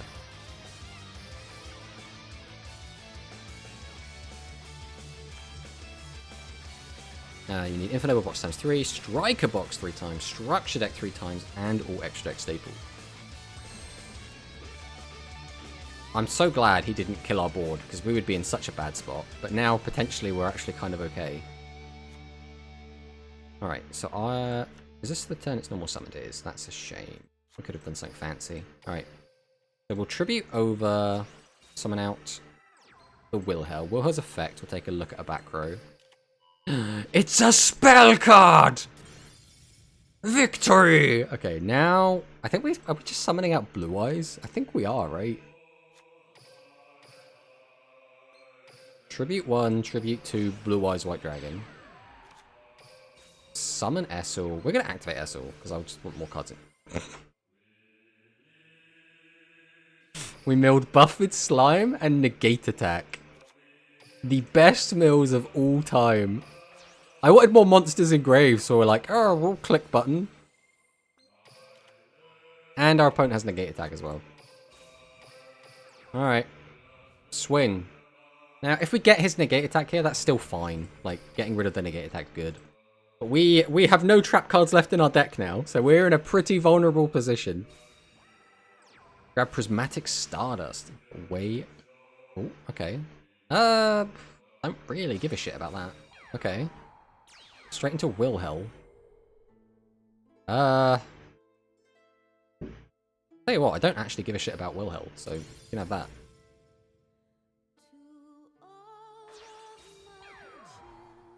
Goes into another one. Oh, I still don't care about this Wilhel, so you can have that. Talisman Auxiliary. Okay, that's fine. We could have done this either way, so nothing's really changed.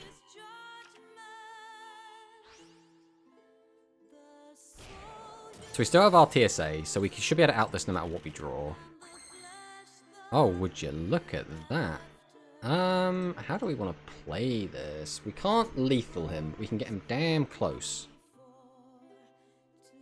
I guess we just do that. Oh, well, we can just lethal him, right? I'm just being a dumbass, because I don't play Blue Eyes enough, that's what it is. Return to the field, the Blue Eyes White Dragon. Then I summon Kaibaman. Using its effect, I send it to the graveyard to summon forth the Blue Eyes Bright Dragon. Then using its effect, I can boost its attack by 500 and destroy one of your monsters. And then I'm just going to slap you for 6,000 damage because herder. That's also not a good replay, so we're not going to save that one. OTK. See, Sora sees the plays before I see him. It's the benefit of being a young man. Us old men. The brain's like lagging behind constantly. I like new Worm Fighter Mixer because it can thin out the deck for maximum piercing effect. I haven't tried Worms yet, and haven't really seen anyone else seriously trying Worms yet. I played against Shelmy in the Grand Prix, and we 2-0'd them very quickly, so I didn't really get to see what the deck can do with the new cards. So I'm still kind of open to having an opinion formed, I suppose. Is that Beam I see? Thoughts on the new box? The Unk debuff, some might say. The Unk debuff. I don't know, process what that means. If we're talking about the new Rush box, then yeah, the new Rush box is... I think it's decent. I think it's more impactful than the last mini, the Super Mini, to be honest. This is a really, again, bad... I think that's our thing. Our deck doesn't have any good opening hands. I think that's what we're learning here. I think I'm actually going to hold this. Are we going to hold Wilhel?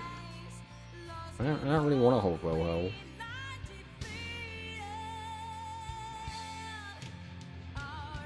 We're gonna tribute set Wilhel, because I don't want to sit on Wilhel in my hand. We're gonna pass. Unk is slang for uncle, basically calling you old. Ah, right. I thought we were still talking about the new box, and I was like, where are we going with that? Oh, it's Harpies. Okay. Gonna double Essel. We do find the sisters if we want it. Oh, there goes the music.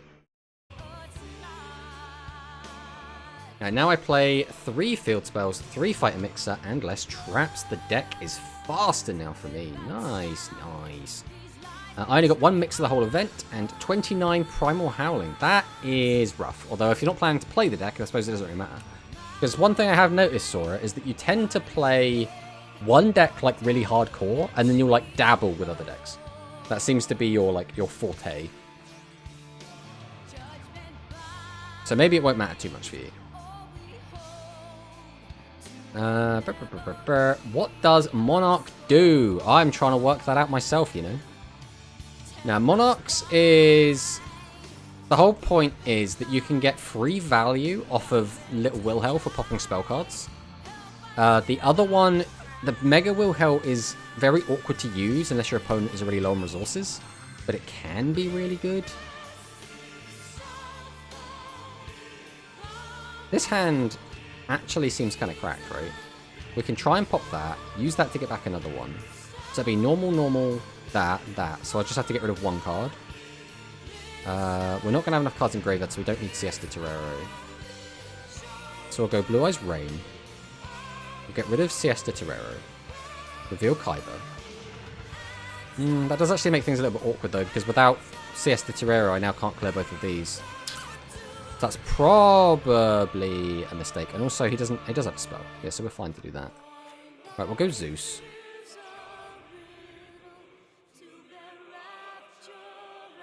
Oh, I don't have enough cards in the grave. This is a big old blunder. I mean, we can fix that. This is fine. We summon this. We'll activate this effect. Then we'll tribute over to summon this. Activate Wilhel. Target the back row. It is a spell, so we do get to pop it. Then we'll activate Zeus. And I'll grab... No, it still doesn't work! Ah, we've just given him a free card for no reason. I played like a monkey. Oh, what are we even doing? What am I even doing? Let's just... Alright, scoop of shame. Scoop of shame. We'll just give him the scoop of shame. We're not... We don't talk about that one. We do not talk about that one. Oh, that was the... What was it called? The Uncle debuff. We have that. Kind of swept below the rug with the new box. Sometimes I spin a roulette that decides what deck I play for a tourney. Ah, I just wail for rush cards and overload machines and psychics. And build overload machines and psychics. I mean, that's fun. I mean, Mega Wilhelm is good depending on the matchup. Some decks have smaller boards. It's hilarious against maximums. The only thing is, even against maximums, you've got to hope they don't have any back row, right? And like some of the good maximum decks, I guess more specifically the Gaze of the Mighty Emperor ones, play like a ton of back row. The Unk Diva strikes again. Wilhelm never popped my maximum. I always pop my field spell or back row. Yeah, that's what I mean. Like, in some situations, it can be really good, but he's leaving 3 cards in hand. What does that tell me?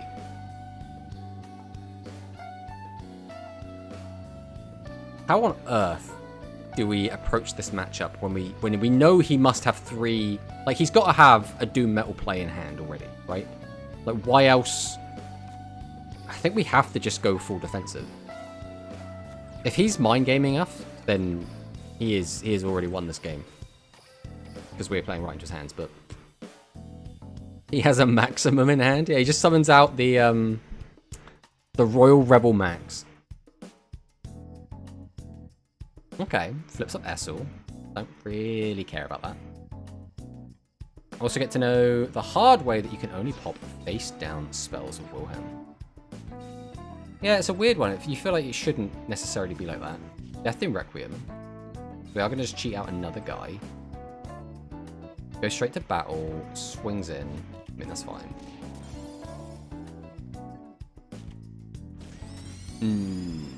I'm not feeling good about this one, to be honest. We need a way to summon out a boss.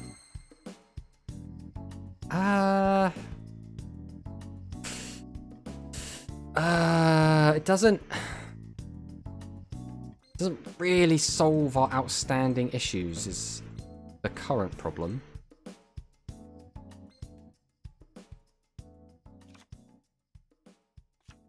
Because Wilhelm's still going to be stuck in our hand.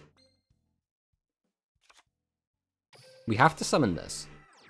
We have to use this. We have to summon this.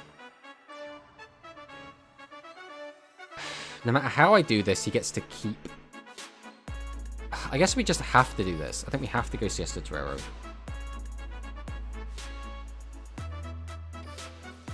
We'll use this effect and put these 3 back. We're going to flip this down.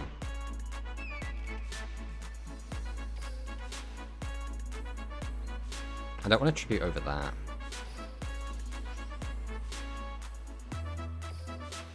It's going to swing over this.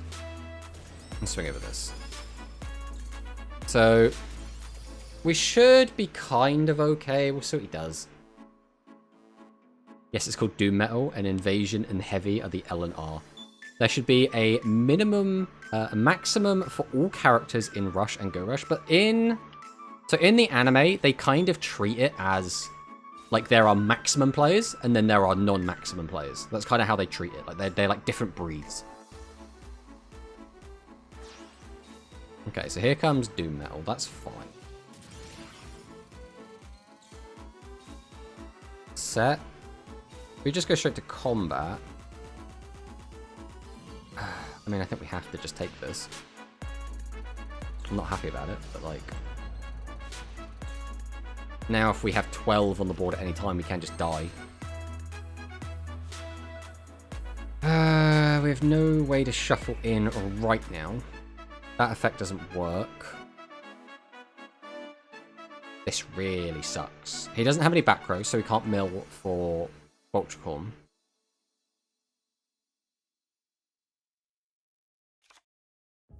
I think we just have to do this. Like, it sucks, but like, what else can we do in this situation? Use Wilhel's effect.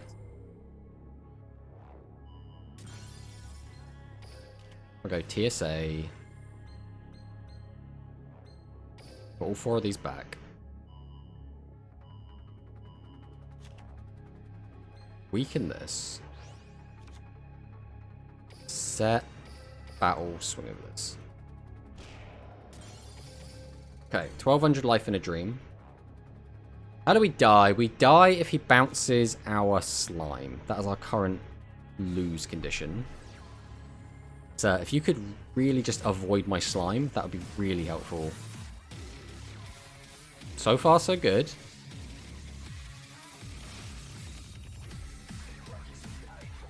Okay, so we're still alive right now.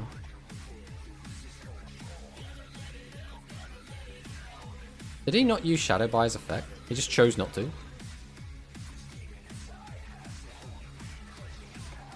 Okay, drops the TSA. Not sure if this was better or worse. I think I probably wouldn't have done this personally.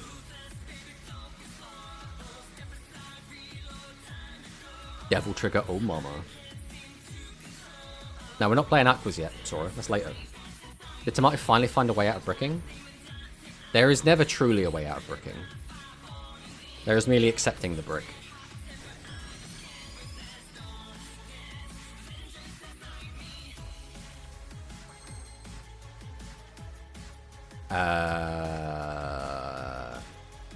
I can pop that. How many... We can't use your effect, so that does nothing. I could pop that, swing into that, and swing in for 1,000. That is my current best play. So, we're going to do this.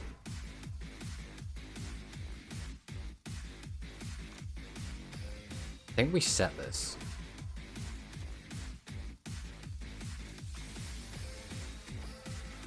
I think this is our best option.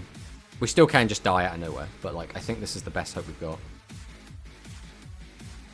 S will turn on Zeus. The problem is, we'd have to. Essa would 100% have to hit 2 monsters with 1,000 defense. That's the only way that works. This can't change its battle position. So unless he summons something to tribute over it, he can only attack with 2 guys anyway.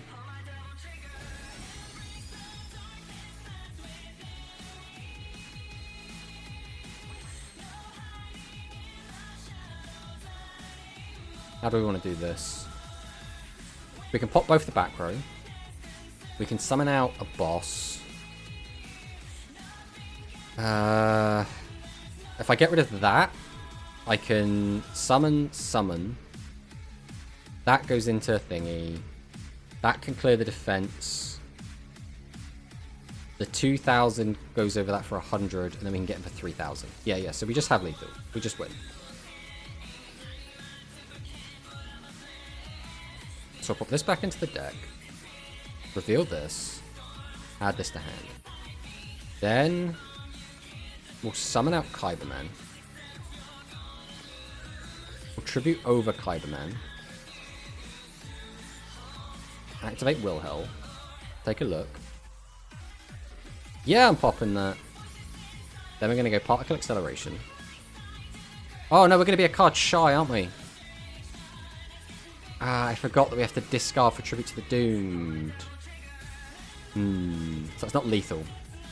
which means we're now going to be open to a counter-attack.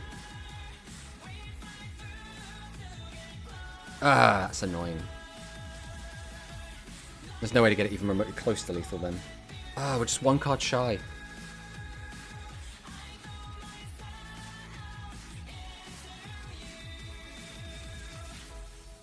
Well, we're probably dead, but all that we can do other than this is just keep defending, so we're going to just go for it. That's a very funny mill. Unfortunately, it doesn't actually change anything. Because like, I can activate this and pop one, but then nothing else changes. We kill both of these, and then still nothing else changes. If I summon this, he would need... Alright. We're going to play the best we can, I think.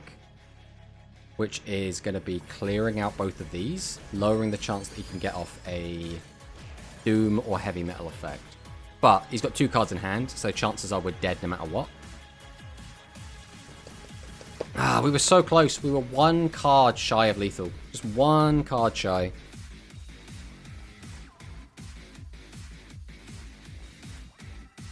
Yeah, then he tributes both, summons out Doom Metal and kills us. I mean, yeah, this is a matchup that is absolutely horrendous for us. Like, obviously, we kind of almost managed it, but, like, it's not a matchup we should be winning either way. It's just so hard to play around Doom Metal. Like, it's so hard to play around it. Especially as a deck where the only way we really win is just by summoning out a massive board of guys and slapping. Where's your Mystic Dealer? Tomato for sure is a vegetable of culture.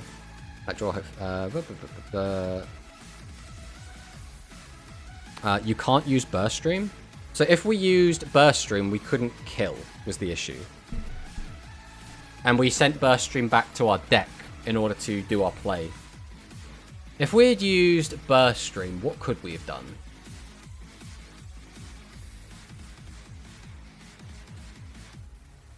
We would have... So we managed to do that anyway. We would have summoned... We would have to have normal summoned Tribute for Wilhelm. Then we would have summoned... Tribute summoned for... Yeah, I think Quantum's right. If we... So the issue was, we lost sight of the fact that we couldn't use Tribute to the Doom without discard. If we had realised that sooner, because we just weren't an idiot, then the line would have been... Summon Kyberman, Tribute to summon Wilhelm, use both of our particle accelerations, summon Kyberman, Tribute for Blue Eyes Bright Dragon, activate Burst Stream. No, wait, that still wouldn't have worked because we wouldn't have had a spell card. We would have been down because we shuffled back in Burst Stream. So instead of shuffling that in, we would have had to shuffle in Siesta Terrero, which means our Blue Eyes couldn't have attacked, so we would have got him for 2,000 damage, left him with 700 life points. So I think no matter what, we kind of lose there either way. I think the correct play would be just set everything and just wait for another turn, and just hope he just doesn't have an out. I don't think there is a way that we won on that turn either way. You know what the real play would have been, right? Just have a Zeus that can plus us by 1 card. That's all we needed. We just needed 1 card. Or a Rhythmical Performer. We just needed to be playing Rhythmical Performer, got the mill correct to just draw the card. That was the true win condition. We just never saw it. Alright. Alright, we're going to play one more game with this build, and then we're going to try swapping out the Mega Wilhelms for more copies of the... God, what's it even called? Blue Eyes Bright. God, we had a moment there. We really had a moment. Oh, set 5 pass. That's a little bit scary, but we do have Essel. And Essel likes to fix all problems.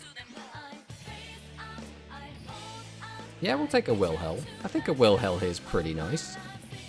Unfortunately, we can't use Wilhelm's effect, but, you know, it is what it is. Let's go ahead and tribute this Essel. Summon out this Wilhelm. We'll activate its effect. Let's have a look at this one. Buffered slime! I'm never ever getting lucky with these Woolhells though, I can tell you that much. Summon out this Woolhell, activate its effect.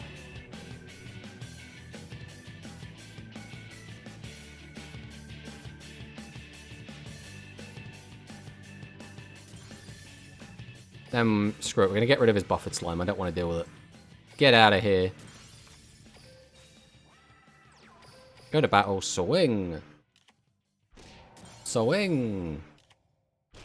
24 to the face. Ooh, what are we playing here, sir?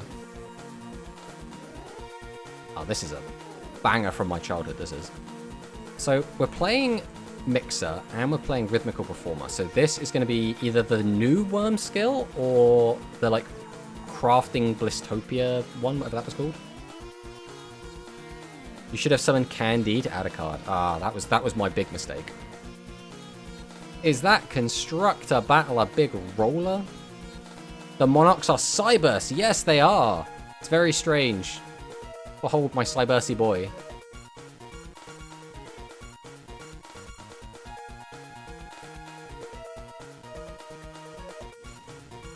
Construct Blistopia. Okay, so it was Construct Blistopia. This is what we thought it was going to be. Rams over Wilhel. Swings over the Soul Drake. That's very sad, but it is what it is. Particle Acceleration. Pop that. Well, nothing really changed there. We have 4 monsters in Graveyard, which means I can flip one down if we want, or we can weaken this thing down. I mean, I guess we weaken it down, right? Behold the Talismanic Seal Array. Now, by sending 4 monsters back to my deck, I can reduce your attack by 1200.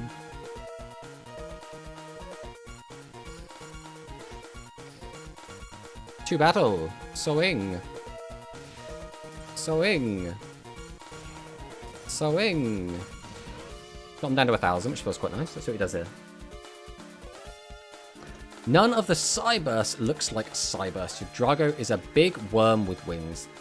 What are you talking about, Sora? Yggdrago is an asparagus dragon. It's a very specific type of dragon. He looks like a plant, though. Yeah, because he's an asparagus. Ah, I've already forgotten what my back row was. It was Negate Attack. No, Negate Attack's down the bottom.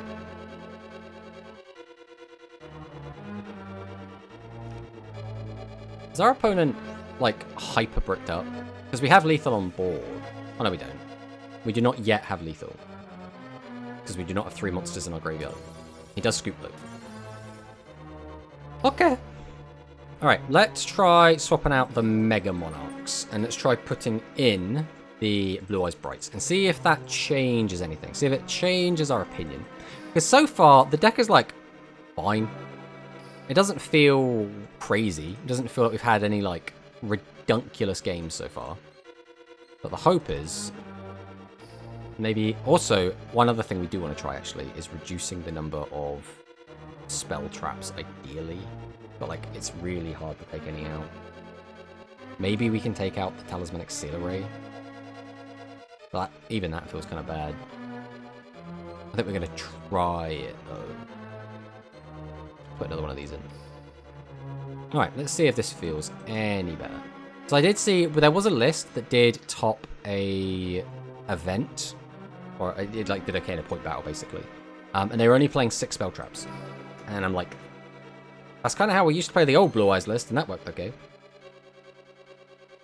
Want to try my DM Monarch list? Not... I mean, you can DM it to us if you want, Sora. But we're not planning to try out anything crazy. Like, we're not trying out Red Eyes today, either. We're just trying out Blue Eyes Monarchs today. That's the spice we're on today. We'll have other days to try out the other versions. Do you have any gems expiring soon? Might be good to check once in a while. I mean, my gems are fine. I have a alarm set, because I'm a turbo nerd. What are we supposed to do with this crap? Okay. Go, Essel. Tribute over for Wilhelm. Pass. Alright, we have immediately changed the deck and immediately not feeling great about it. And we get punished by turn 1 Ghost Cyclone as well. Jesus. And Essel. Nah. Nah. We're not doing that. We're not doing that. We're not bricking and then our opponent goes turn 2 Ghost Cyclone Essel. We're not playing that game. That is the furthest thing from what we are doing right now. Play DM Psychics. How on earth would that work? Going really slow at the moment for the gems. Monk has an alarm for the video game currency. I can't. Oh no, it's Monarchist again.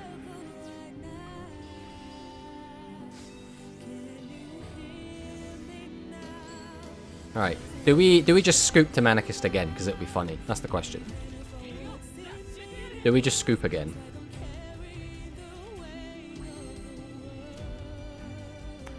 This hand, like every other hand we've ever had, sucks. DM Psychic is the hidden tier 0.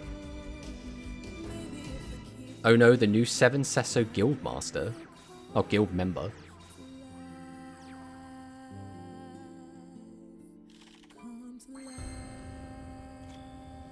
I mean, our board does actually nothing. Which is kind of funny in a weird way. I guess we'll start with the power of Wilhel.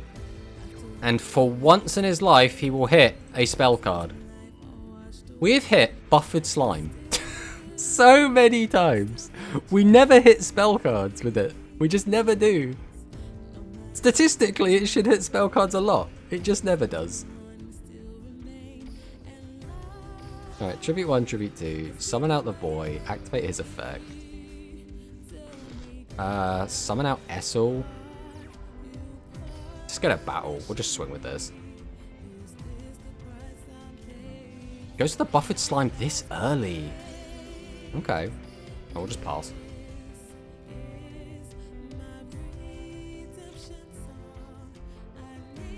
Let's be kind to Manicus. Only scoop every second Manicus game. Okay, that seems fair enough.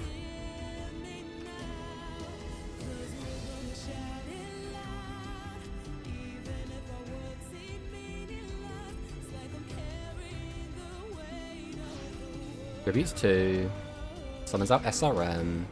Mills 1. Goes up to 33.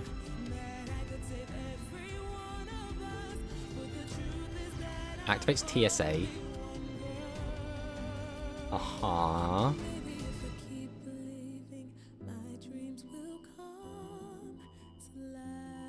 What are those? It's so weird to me, by the way, that Lightning Bringer Spirit is an Earth Monster. Like, it's so weird.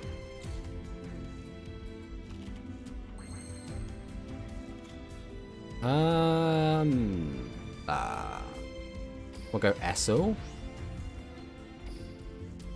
So we have that engraved already, so we can just do this.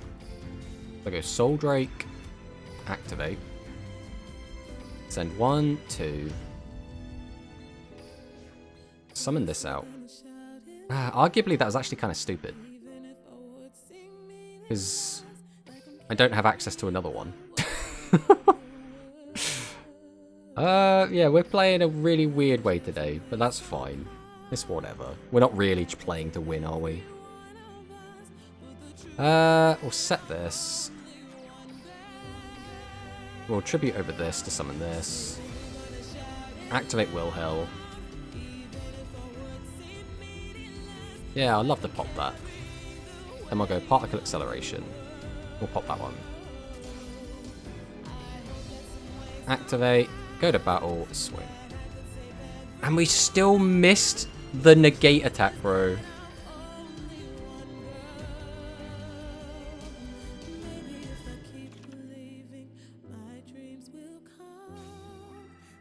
Quantum is going dark mode right now. It's in full goon mode.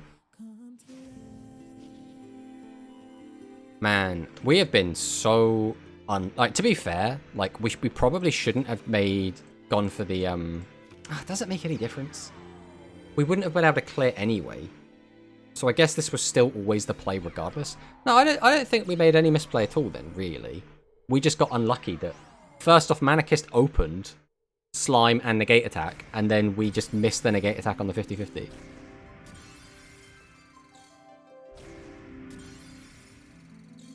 Like, we can't do anything about that.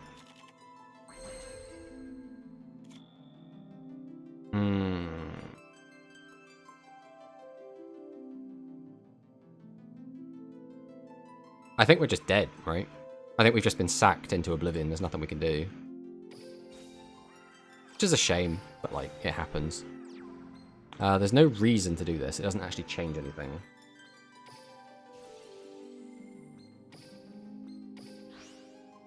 Should have sniped better. Exactly. That's basically what it came down to. We just lost the 50-50. If we didn't lose the 50-50, we'd be in a good spot. But we did lose the 50-50, so it's irrelevant.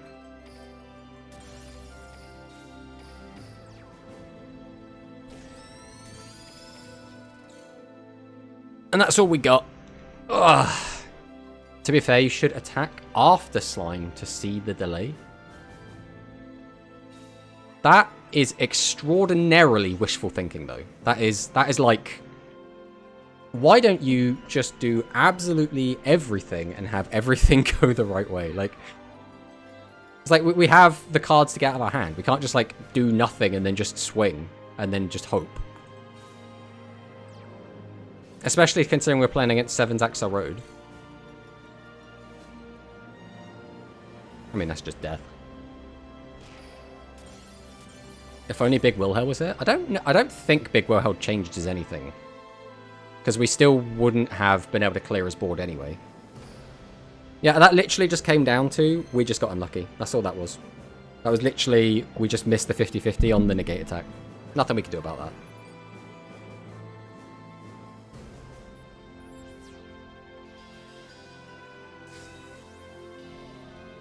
I'm not gonna lie, I do not like this deck. I think Blue Eyes feels super crap, to be honest. If you swing after Slime, you see delay, so on next turn you try to snipe them because you know it's negate attack. Yeah, but... Quantum, what you're saying is that I should have just swung in without using the back row when there was a chance. Because first off, at the first point there was a good chance that we could end the game. Second off, the one that we actually ended up sniping was really important. Because it was the Talismanic Seal Array. So we would have just died on the following turn either way. I opened mostly spell traps, but both traps you got... Spell traps, but both traps so got lucky as fuck there. Yeah, I mean, if you didn't open both traps, we were in like a really good spot there, I think. But it is what it is. And unfortunately, it looks like we're playing against the meme deck, so this seems irrelevant. We'll go Essel, activate Essel.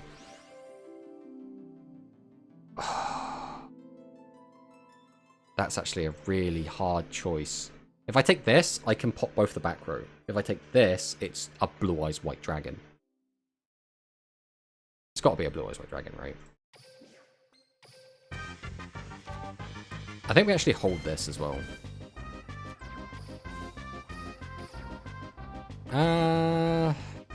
He has potentially got some high defense monsters. Oh, I didn't even notice he tribute set. We were just not paying attention at all to that. Even with toggle off, you see the hourglass flicker. Yeah, but again, we're not... we turn off toggle after attack, so we wouldn't see how they get... Oh, yeah, that's fine.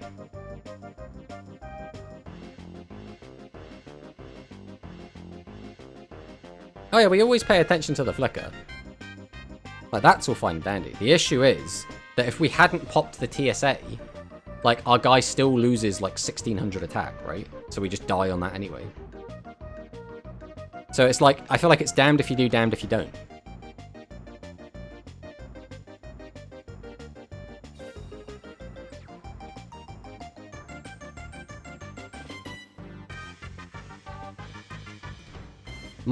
My current opinion of the Blue Eyes Monarch deck is, if you get lucky, it feels really good. If you don't get lucky, it feels like shit. I don't know. that's how it feels at the moment, at the very least.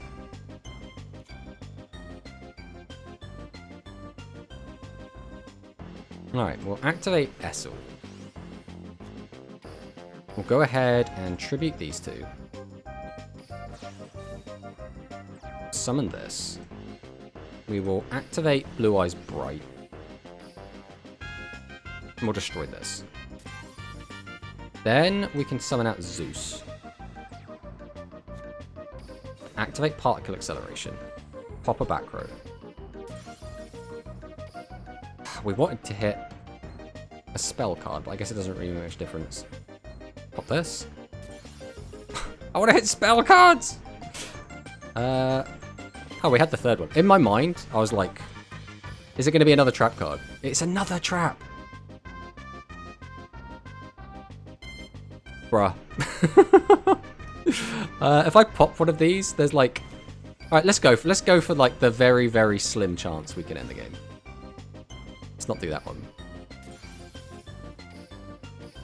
Right, this thing did not have a low defense. That one did. Okay, we found the very slim chance where we found the lethal. Oh, man. True, so it's like Blue Eyes. Apparently, yeah. The thing is, right, I think it's hard to...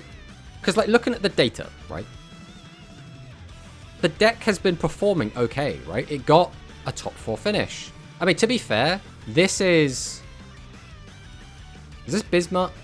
Was Bismuth the Rush Grand Prix finisher? I know the other one's Bismuth. Let me have a look quick. Let me double check.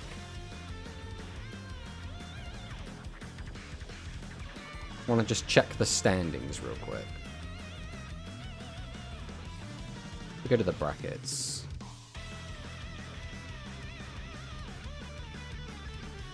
No, that's the wrong one. Back to brackets. Over to top. Yeah, so that was Bismuth. This is Bismuth. And this is Bismuth. So these are just Bismuth. Now the question is, was this also Bismuth? Because if it is, I might be seeing a sort of common thread linking all of these Blue Eyes results. Let's have a look. Let's scroll back till we find the Rushdall one. Alright, just so everyone else can see it as well, we'll slam it over here. Rather than us doing it on our other screen.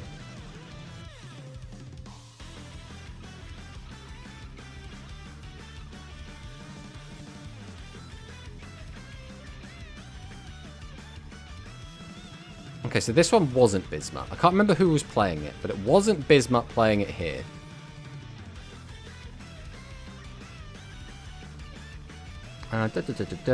Always better to get guaranteed pop. We're not 100% of what the others ain't that just Blue Eyes in a nutshell? I mean, basically. This is not Rush Duel, this is Luck Duel. I mean, there's always an element of luck, right? Oh, Dingust. Dingust was playing it, I see. It's a high roll deck, but once it high rolls, it's pretty hard to stop. Want to watch my replay? I mean, we can watch a replay. I don't mind watching a replay. Luck is a part of skill. I mean, yeah. Bismuth sacrificed his lover to never brick with Blue Eyes. Some people just have a better affinity with decks. Some won't like the deck, and some will be able to play them better or see the lines better. I guess it comes down to how much you play the deck and know the matchups most of the time, and obviously luck is still a factor. It's why Psychic's our best deck. I think the thing is, in Rush, there aren't that many lines to see, right? Like, realistically, comparing, like, Speed to Rush, they're, like, completely different games, right? In Speed, there can be, like, so many different lines. And that's not true for every deck. Obviously, some decks are fucking brain dead. That's just how card games work, right? You want to have a nice spectrum of decks, where some of them are really easy to play, some of them are really difficult to play. Blue Eyes, to me, feels like it has decision points, right? It's not quite as autopilot as, like, Aqua, right? So let's talk about these decks over here real quick. In my opinion, Aqua is the easiest deck out of these to play. And I don't want that to sound like I'm bashing on the deck. I genuinely think Aqua is a really fun deck and a really strong deck. I do think Aqua is the easiest of these decks to play, though. Then, like, for me, the second easiest is probably Blue Eyes. But Monarchs made it to finals in Speed Duel. Rush Duel expands your brain. I mean, again, hats off to Monarchs for making finals, right? That, did obviously really, really well. Seeing lines in Rush is knowing what your opponent has access to and could potentially draw or have set for the most part. I think that's where it gets a bit funky though, right? Because in Rush, knowing what your opponent could have doesn't necessarily change much. Because, like, a lot of the time, if it comes down to did they find those cards. For example, if you're playing against Royal Rebels, like, playing around Heavy Metal and Doom Metal every turn is basically impossible. Like, you can try, but at some point, they're going to get one of those cards to land, right? Like, that's just how it be. So, like, your options are basically go super aggressive and hope you can kill them before they get everything set up how they need it, or play a very, very, very slow control game. Generally, Royal Rebels don't have a good way to, like, take you out if you just keep setting cards, and hope that you can draw into some sort of, like, big OTK push, or have enough defenses that when you do go for your push, they can't just clap you back on the counter attack. So, like, it's awkward. It's very awkward. Expand it, therefore smoothing it out. I mean, yeah, it's one of those things as well. It's like, I don't really know. I haven't played all the decks in Speed, right? Obviously. So for me, when I look at the Speed decks, I don't know what decks are supposed to be, like, super brain intensive and which ones are, like, eating glue, right? Now, Yubel seems like a glue deck. It seems like it's awful in terms of, like, it's not a thinking person's deck. It's just, like, slap stuff down. The deck plays itself. And I think Blue Eyes feels very similar to that. But then there are some other decks that clearly have very intricate lines. But then if you do, for example, the exact same combo every single game, is that now an interesting line? Because if you're just doing 100% the exact same thing every time, it's not as, like, intricate, I guess. It's not... It becomes less about, like, seeing all the different lines and trying to work out where they'll get you, and more, how do I get to the one line that wins me the game? Or how do I get to the one line that I always do, what I always want to do? It's like, there are some decks, I think, that go, like, wide in that regard, and some which go very narrow. Most of the time, glue is in the name. What do we get? Glue Eyes and Glue Bell. Heard it here, folks. If you play Yubel, you're a stupid, low IQ dumbass who doesn't get Rick and Morty. I mean, basically, apart from the whole Rick and Morty part. But, yeah, I think if you play Yubel, you're basically a stain on the Yu-Gi-Oh community. No, I'm joking. But it is one of those things where it is good to identify decks that are easy to play. And if you're a player that doesn't want to do a ton of thinking, play an easy to play deck. There's a reason that when Master Duel came out, a lot of people recommended people to play Eldritch because the deck is very simple. The deck slows the game down to a crawl. You flip over a bunch of floodgates. You say, no, we're not playing your combo game. We're going to play some good old-fashioned Yu-Gi-Oh! And we're going to play it very nice and slow with one card at a time, right? Sacred Beast is glue tier in my opinion. How is Yubel glue? It's just super easy to play. And it's only good because of the skill. Isn't that the definition of, though? That it's easy to play and only good because of the skill? Isn't that the definition of a glue deck? Or am I misinterpreting this? Has the deck, but the deck has potential? I mean, yeah. The difference with Speed is that you have more lockdown games where decks can make the opponent basically lose if you have certain cards and they don't have a given out. The problem is, though, that there are some effects that are like lingering floodgates, which means you can't even just have the out. For example, if your opponent Lanciers you, and your deck needs to be able to use the graveyard, right? You need to be able to, like, banish stuff. You don't have called by, just get fucked, I guess, right? It's like if your opponent summons Dweller, and then just activates Dweller. Again, like, you have to have, like, Chalice, or like, you have to have very specific cards to out this. You can technically deal with that one, because again, like, cards like Chalice exist, cards like Droplet exist. So, like, there are ways to get around that. But again, just, you have to open the out. If you don't, again, just get fucked. Glue Bell. and good shouldn't be used in the same sentence. I mean, the deck was a tiered deck, like, not long ago, right? Like, it was, what, 8 months? Something like that. It was, like, an actual tiered deck. Is it tier list time now? What about Yami Ruler, though? What do we mean, Yami? What about Yami Ruler? What are we talking about Yami Ruler? Are we talking about... Oh, talking about lockdown. Right. Maximums are kind of lockdown. Alright. So let's talk a little bit about the meta real quick then. So, when it comes to Rush Duel, there is a... It's not necessarily a problem, but it is something that exists and is very prudent. And that is, there are some cards in Rush that force you to play the game differently or build your deck differently. And that's where stuff gets a little bit funky. So... to be fair, I got lucky. I played against Borrowlink twice, and then Giorfio, which is basically a free win. Oh, my man Giorfio. Poor Giorfio. But, so maximums in Rush are always going to be a bit of a weird case, right? At least right now. As we go forward, as we get access to more modern cards, we'll get more cards that just deal with maximums. We stop having the like level 8 and lower restriction on a lot of these cards. We just have ways to just deal with them, which does make life a little bit easier when playing against a maximum, right? But for right now, maximums are in a way where when you're building a deck, you have to stop and you go, all right, can I deal with a maximum? So, Bubble Error. No, this deck cannot deal with a maximum in its vanilla form. You need to play Tribute to the Doomed, or you need to play Talismanic Sealer to deal with a maximum. You can choose not to play those cards, but then if your opponent summons a maximum, you have lost the game.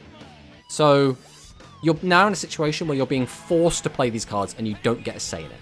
Even though Talismanic Sealer is still just a good card in general, and you'd play it against non-maximum decks anyway, just having this like feeling of you're just forced to play it just feels bad in my opinion. The only other deck, I think, that has this kind of, your opponent has to play differently, or they have to, like, change the way that things happen. Well, I guess there's two. First off, there's Overlord. And that's because, again, Overlord can just kill you out of nowhere. So whenever you're building a deck, again, you ideally want to be playing Negate Attack, and ideally, something else. Because you don't want to have just Negate Attack, if you can help it, to be the only thing to save you from a Magnum Overlord attack. That kind of feels a bit weak, which is why I think it hurts so much when Majesty got put on the Limit 3 list. It just really sucked, really. Outside of that, the other big question mark for me is always Royal Rebels. Royal Rebels is such an annoying deck because out of nowhere it can just punish you for having 3 monsters in attack mode. Against most decks in the game, you want to be summoning 3 monsters in attack mode, slamming your opponent in the face, and then, you know, they'll also summon 3 monsters in attack mode, ideally slam you in the face, and then you'll summon your 3 monsters in attack mode, slam them back in the face, and you just keep doing this back and forth. Royal Rebels is a deck that can really punish you for doing this, and a lot of these decks do not have good ways to play around it. Like, just looking at all of these decks, like, Bubble Error can't really win the game outside of summoning a load of guys and attacking, so Royal Rebels punishes that. SAR is... So SAR and Psychic are... They're decks that can play defensively, and they only have to go aggressive when they're planning to kill their opponent, depending on the situation. Obviously, it's a bit more nuanced than that, but, like, there are different situations where, in my opinion, those decks can play around it a little bit better. Let's just get rid of that. Move this up. Get rid of that. There we go. What is SAR? SAR is Seven's Axel Road Spellcasters. So, I don't know, like, Cyburst, in my opinion, doesn't have a good way to play around Royal Rebels. Sure, if you, like, turn 1 maximum, and the Royal Rebel player doesn't have Doom, you can kill them pretty quickly, but outside of that, Cyburst, again, is a deck that wins by summoning 3 big guys in attack mode. Blue Eyes, again, is a deck that wins by summoning 3 big guys in attack mode. The only deck that doesn't really win that way is Machine. Because Machine can, they don't have to, they don't want to, but they can just sit on an Innovator and keep shuffling cards back into the deck, right? Psychics don't play around it as well, but they now have more life points so they can live the crack back. I mean, that's the thing, right? It's one of those, if you just have the traps, like, if you just have the out, you'll be fine. But that's why I would like to see Royal Rebels get a nerf. I would like to see the skill only summon out one boss monster from hand. That is the only nerf I think it needs. That just curves it a little bit.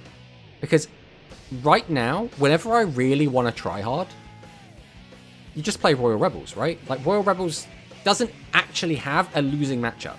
I think Machine probably has the best matchup into Royal Rebels.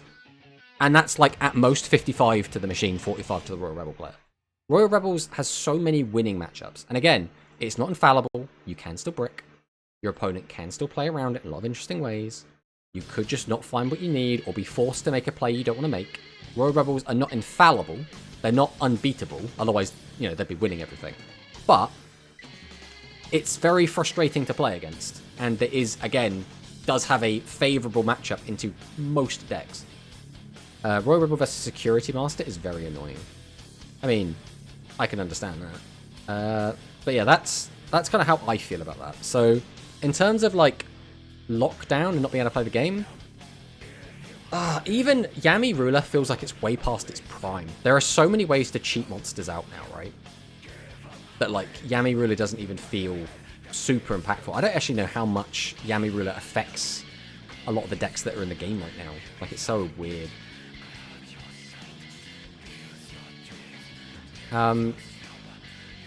So we'll just wait for the ad to finish, just for everyone that is currently watching the ad, and then we will talk about tier lists, because I don't know if we're actually going. I guess we'll talk a little bit about the Rush Duel Link server. I think we'll do that. So first off, we're going to be talking today, in a sec, a little bit about the Rush Duel Link server. So this is the Discord server. This is a really nice server full of really lovely people. I'm sure most of you are already there anyway. But this server does really cool events. Monosync recently has been doing some skillless tournaments. So again, absolutely fantastic. They do point battles that they haven't been doing recently because of the Challenger Cups, etc., etc. But the point is, this Discord has a tier list, right? We have a group of people that come together and we vote on different tiers. Now, for me, specifically right now, I think it's really difficult to place where I think every deck in the tier list is right now. So I can hop over to this, and I can say, this is where I thought everything was a week ago. But it's really difficult to know where to put the new decks. For example, I think Aqua actually has a pretty good matchup into both of these decks. But I wouldn't say I think Aqua's the #1 best deck in the game. So, like, it's a weird one. I think it's so fresh, it's so early on in this meta that it is really hard to place where these decks are going to be. Especially since we haven't seen all of the new decks performing yet. Like, we haven't seen any Machine player make it to top 8 at all yet. But again, it's only 3 tournaments. So tier list prediction. Yeah, I think that I think makes more sense with Slingbird. I think coming up with what we think a tier list might look like is probably better. Because I don't think it's fair to, like, try and pretend that we 100% know where everything is. I found it hard to choose too, but it being difficult to choose is actually a good thing as it speaks words to how healthy the meta is looking, but we'll have to wait.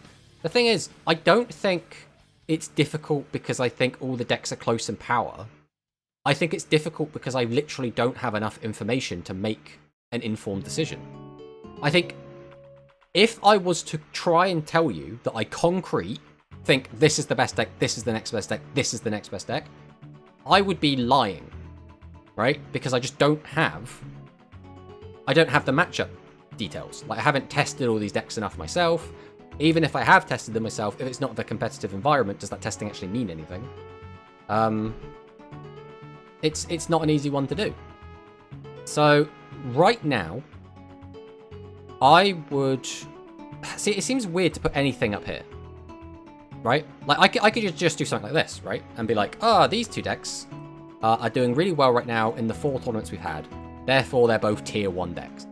But like, that just doesn't feel right. Obviously, Blue Eyes is definitely coming up as well. Like, I mean, these 3 decks have all done really well, right? I mean, we haven't even seen what some of these lower decks are doing. I mean, this deck's doing really good as well. Again, these decks are all probably still here. these might get bumped down. It's weird. It's a weird one. So different from Machine Cyber's Robo meta from last month. Then don't place anything in tier 1. See, now, alright. This is my pet peeve. I hate it when people just leave tier 1 blank. To me, that doesn't mean anything. If tier 1 is empty, that now just means that tier 2 is tier 1. That's all that means. It literally is pointless to leave tier 1 empty. It doesn't make any sense to me in the slightest. Anyone that looks at a tier list and sees tier 1 as empty, they are immediately going to go, okay, tier 2 is now tier 1. Because why would you do anything else? Now, again, I'm not having a go at you specifically, Whistling Bird. I want to preface that. This is my pet peeve. But people I've spoken to about it as well are just like the exact same. They're just like, well, then tier 2 is just now tier 1. I think the only thing leaving tier 1 empty does is say that all the decks are close, right? Like all the tier 2 decks are like, they're close in power level to each other. But in my opinion, Rush is a lot tighter than Speed. In that, even though these decks are all tier 2, any one of these could easily win a tournament. And like, even though they have unfavored matchups against some of the decks above them, they're not so unfavored that they're all just like gonna like lose every game. Like tier 2 is like, realistically, if you were to put them in power level, you could basically have every deck in Rush in like one tier. Right? I feel like it's that close for like some of them. It's just a connotation that there is less of a difference between decks and tier 3. I mean, yeah. My list only have 2 tiers, good deck and trash deck. I mean, that's the thing as well, because a tier list it's meant to be used as a tool to either get your opinion across or to try and help someone, right? If someone's looking up a tier list, generally, they're looking for advice, right? That's how this kind of works. But actually making a tier list, generally, is supposed to be a bit of fun, right? Like, basically, people will rarely define what tiers actually mean outside of these best, these second best, these third best, these fourth best. Some people will go out of their way to specify, like, oh, tier 1, these are like, have no bad matchups, right? But yeah, it's a hard one to call. I think, for me, I would still probably leave these 2 on top. I think I'd probably actually put Aqua in third. Like, Aqua has been performing really well. I think it does have a lot of really strong matchups.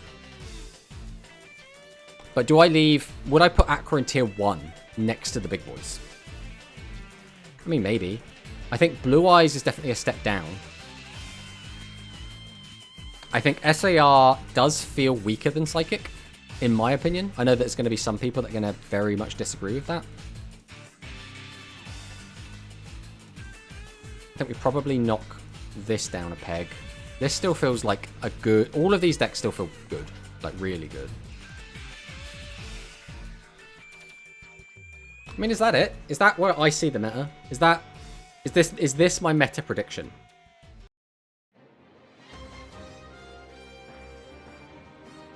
I mean, maybe. I don't hate this.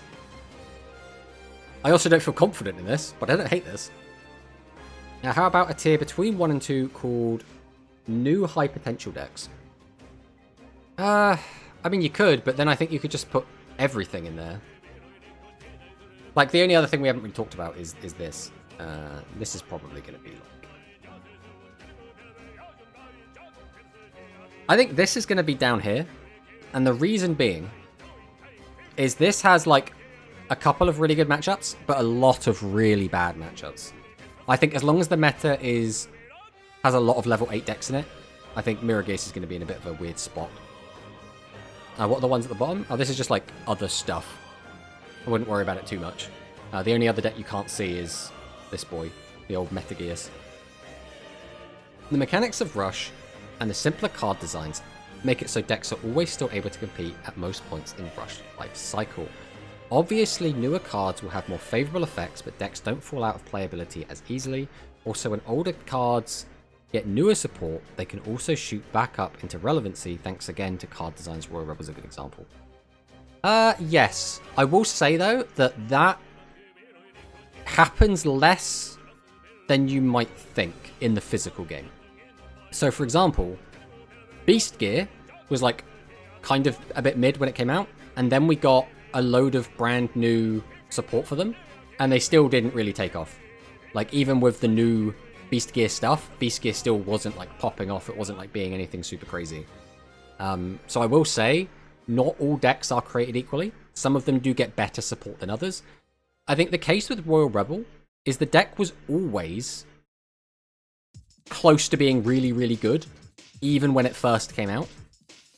Because you got to remember, Royal Rebel at this stage in the physical game, obviously we don't have Death Doom Requiem, right? We can't cheat out 2 bodies. So if you want to get those big bodies out, you've either got to use, you know, primarily the way that people were trying to do it was your opponent has 3 face-up monsters, summon Buyer effect, go up to 7, summon out Phaser effect, bring out another one, then go into Doom. And that was it. If you didn't do that, you're not summoning Doom and wiping your opponent's board, right? Happens less at the Mo, but Rush is still relatively early in its lifetime, so Legacy support can still happen for almost any of the older decks at some point. I think the biggest difference is going to be skills. Because if you print a busted enough skill, you can make a bad deck fantastic. Like, you just need a skill that's just good enough and it won't matter, right? Just got countered by Noodles back then in Rush Duel Links. Just got countered by Noodles back then. I like that you placed Harpies so low. Hiroshima Warrior tier 1. So Harpies being down here is because the deck is just not very good. Like, I don't know. Harpies hasn't done anything since, like, I mean, let's go and take a look, right? So Heavy Strike Excavator, this was last format. Not a single Harpy topped. Like, not a single one. Steel Collider Mirror. We got a grand total of 2 made top 4, 3 made top 8. Scorching Flame Burst. Bam. Top deck. So, like, between Scorching Flame Burst and now, like, Harpies have done, like, next to nothing. And every time you play against them on ladder, they almost just feel like they're just a free win, right?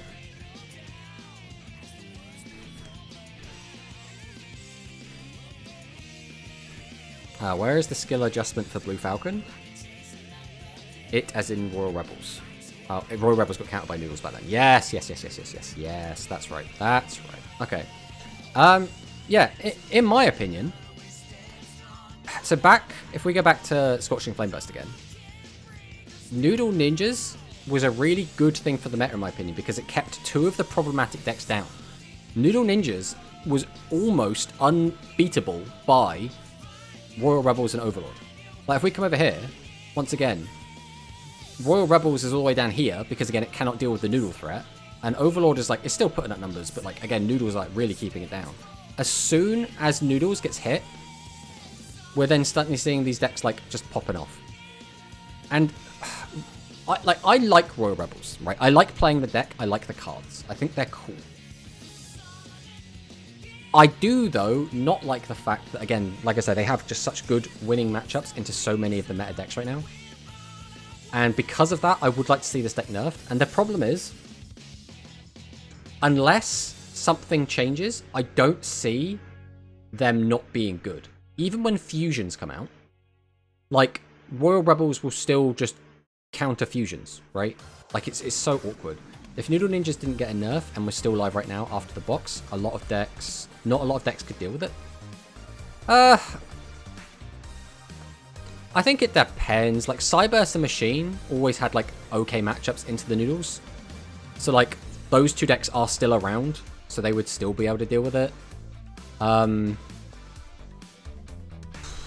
think, realistically, Ice Arc is not too bad into it. Anything with piercing is going to be pretty good into it, realistically. Like, the way that Noodle got to play their game was that they could just wall up and your opponent couldn't get damage through.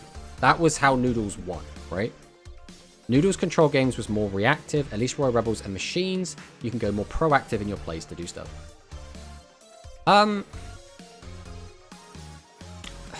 think that isn't strictly speaking true. I think both Noodles on the defense or offense can play proactive if they want to.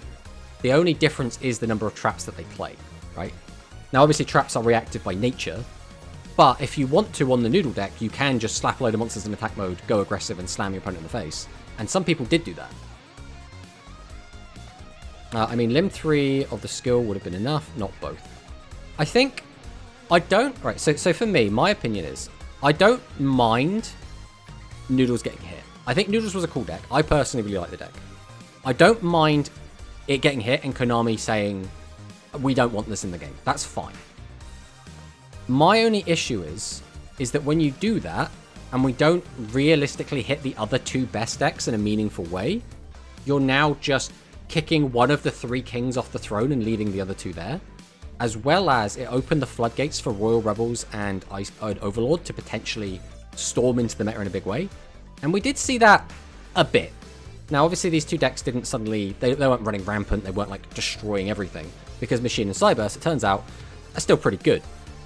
But it does mean that now nothing was keeping these two decks down. And usually, whenever you're talking to a player... And this, again, isn't necessarily, like, a tournament-level player. This could, a lot of the time, just be, like, a casual player who's just playing Rush for a bit.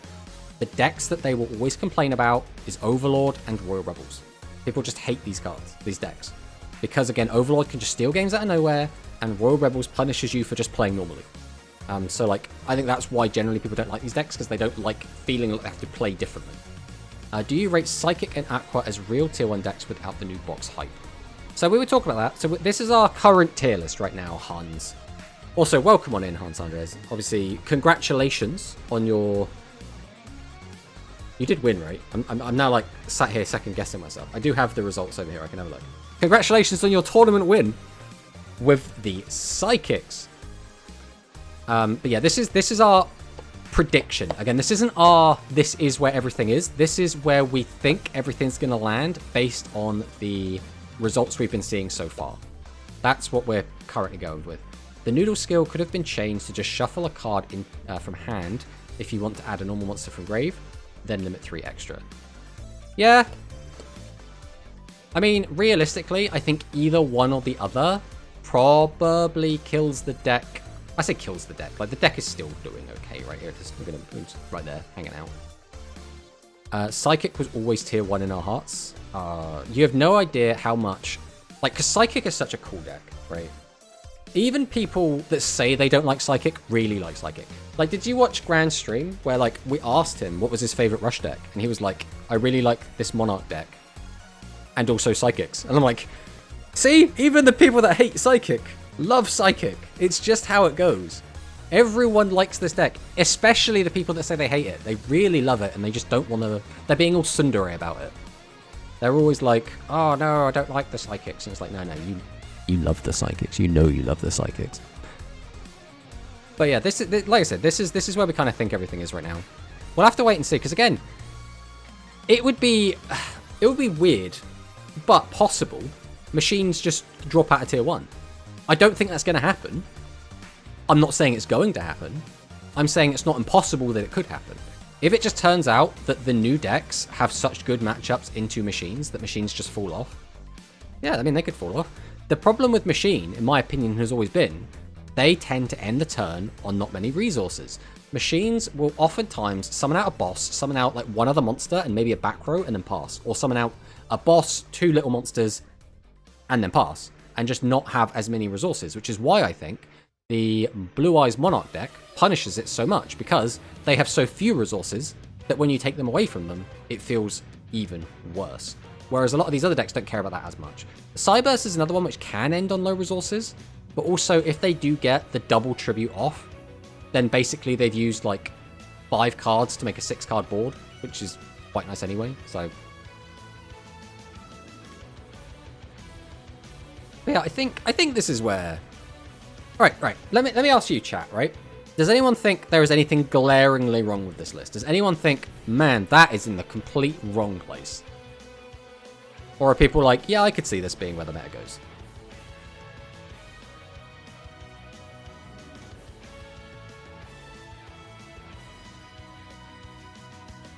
Because, like, I don't know. I feel like this is...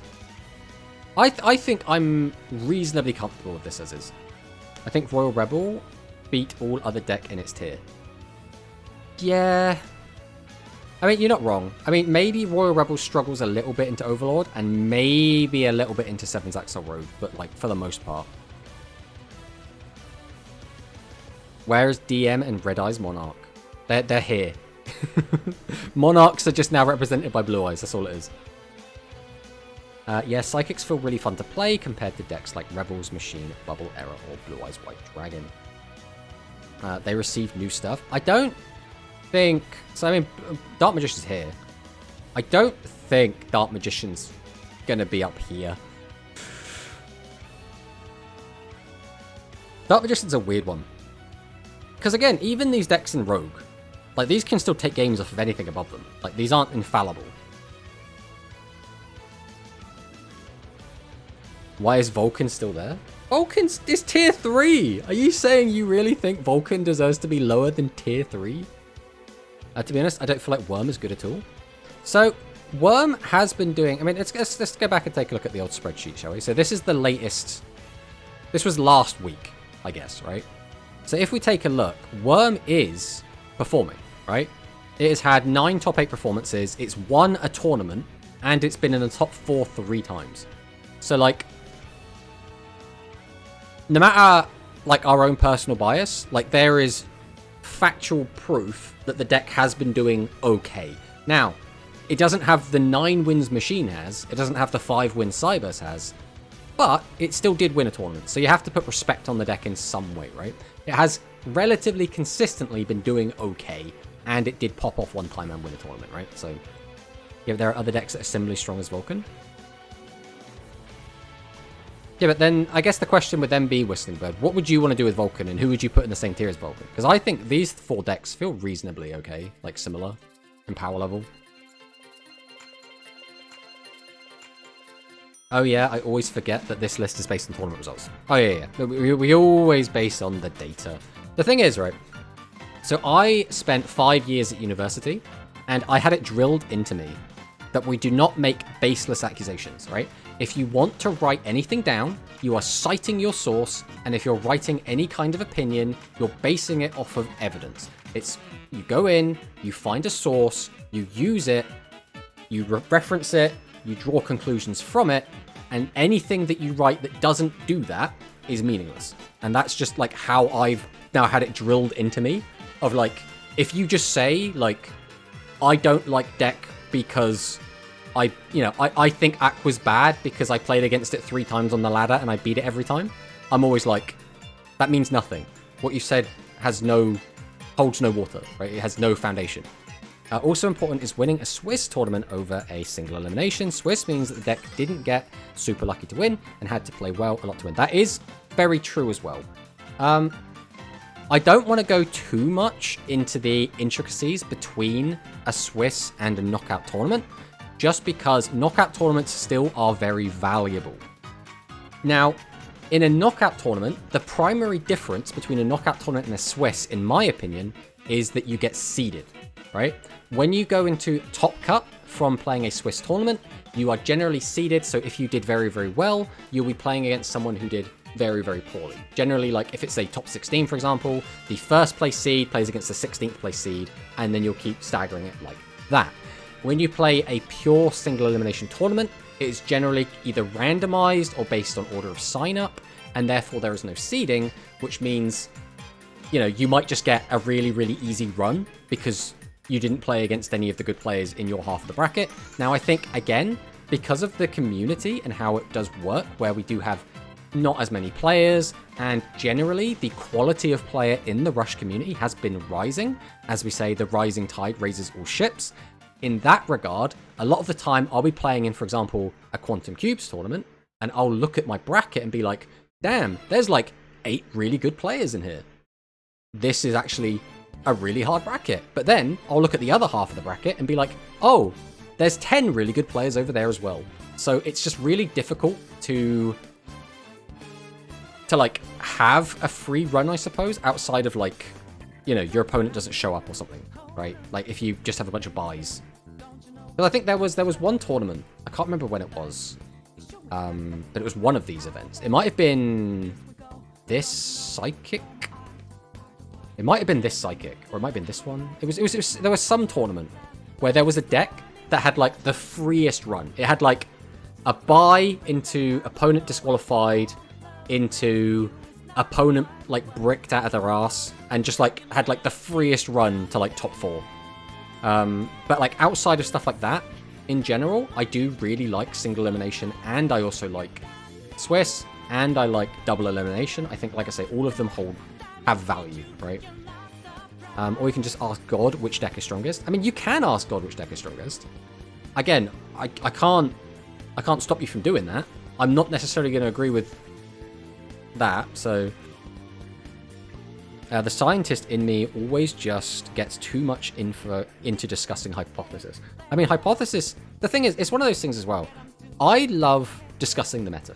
I love thinking about it. I love talking about what we think is going to be good, what we think is going to be bad, why we think it's going to be good, why we think it's going to be bad. I love doing all of that. I think where people get bogged down is in your opinion different from my opinion, and I think my opinion right.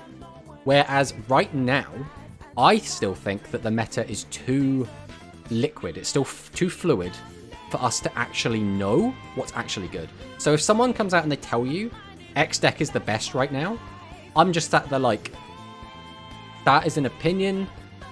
You can feel strongly about that. I personally am going to disagree until I get more information. Right? That's just how I kind of look at it. And prefer top 8. SE is good for a couple of things. Single elimination is good for a couple of things because you won't just want to put straight away. People tend to bring more consistent and competent decks so they can stay in the tournament longer or have an easier win. So in single elimination, tournaments are good for seeing what the community thinks are quote-unquote the best decks. Swiss is better for seeing what decks have a good/bad matchup and how consistently they can play into those matchups. I mean, yeah. I feel because we don't have that many participants in Rush, it's harder to make a good prediction. Yes. But this is not something like... I've seen some people say something along the lines of, like, if a tournament has less than 64 players, the information's irrelevant. I don't think that's true, just because other tournaments do have that, right? Like, if you have a speed tournament, for example, that has 128 players, just because a rush tournament has 32 players, doesn't mean that information is any less valid. It just means it's harder to draw conclusions from it, because there will be more outliers and more random variables, right? But you can still... If the scope of the format and the scope of the game you're playing is a little bit smaller, you just have to also adjust your scope to also be smaller, right? I think that's how I look at it anyway. Because, like, if you were just looking at, like, Worlds, for example, right? You would still have, like, 16 people going to Worlds or 8 people going to Worlds, depending on which format we're talking about. And you'd still be able to gain information from that, even though the pool is very small, right? Having the same community playing too means less outliers coming in stealing tournaments and going they're clearly on the best deck. I mean, yeah, that is true as well. That's what I mean. It's a very nuanced situation, which is why I personally just don't like it. It's not even I don't like it.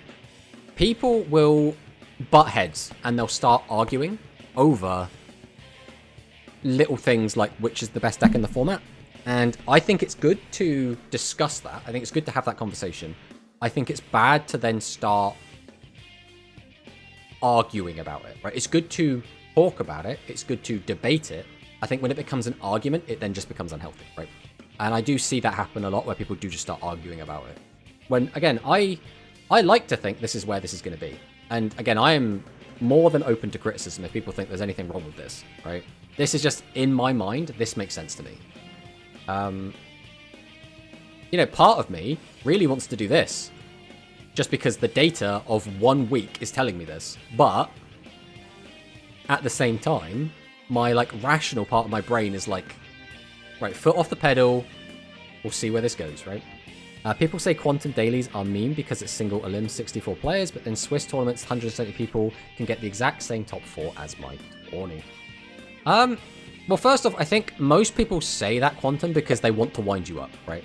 Like, I will sit there and be like, Quantum meme tourney, not because I actually think it's a meme, but because I just want to get a rise out of you, right? Like, I don't actually think that the tournaments are a meme.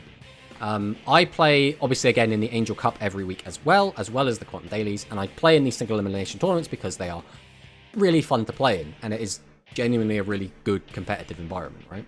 The only negative would be if, like, for example, all the players that potentially could have been in the top 4 all are in the same bracket, and they all get knocked out before the top 4. Like, but...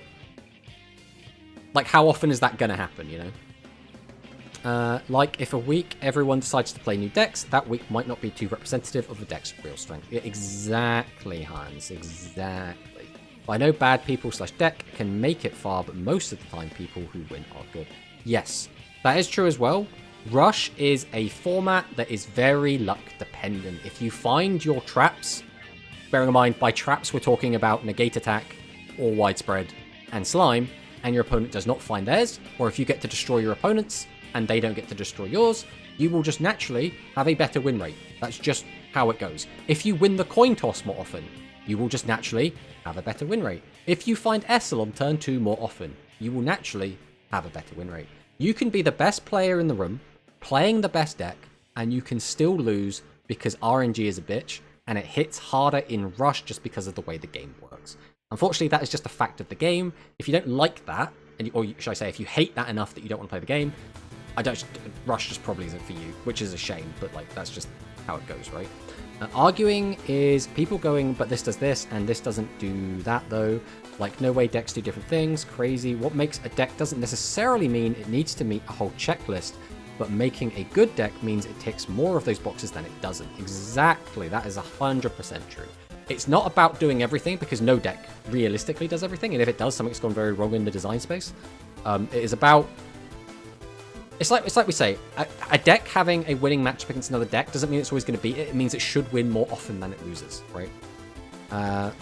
Psychic is a good example, as now we have a way to beat set cards and a skill that actually pluses. Now we tick... Well, we had a skill that plus before, but a little bit here nor there.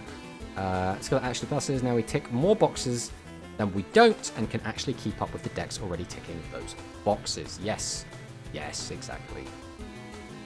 But yeah, that's how I feel about the meta anyway. That was my 4 cents, my 2 cents about the meta. This is again how we think this lands, and these are the results we have so far. I think it'll be really interesting to see if in these 2 tournaments if things get shaken up, because second week generally is when people start to go back. I mean, like if we go back to like Heavy Strike Excavator, like nothing new here, right? But then we did get to Brushdale Grand Prix. We did see Vulcan and Buster Blader. So it's like the weird standout one here was Thunder made top 4, right? But then as soon as we got to the Brushdale Grand Prix, we then started seeing like massive variants. Royal Rebels came back in a big way. Buster Blader, this is its only top ever, I think. And then Vulcan obviously took second place as well, which did really, really good. And then it just kind of bounced around a bit. But I mean, even going by this data, right? So that's week 1. But then when we look at the second week, suddenly it all gets a bit...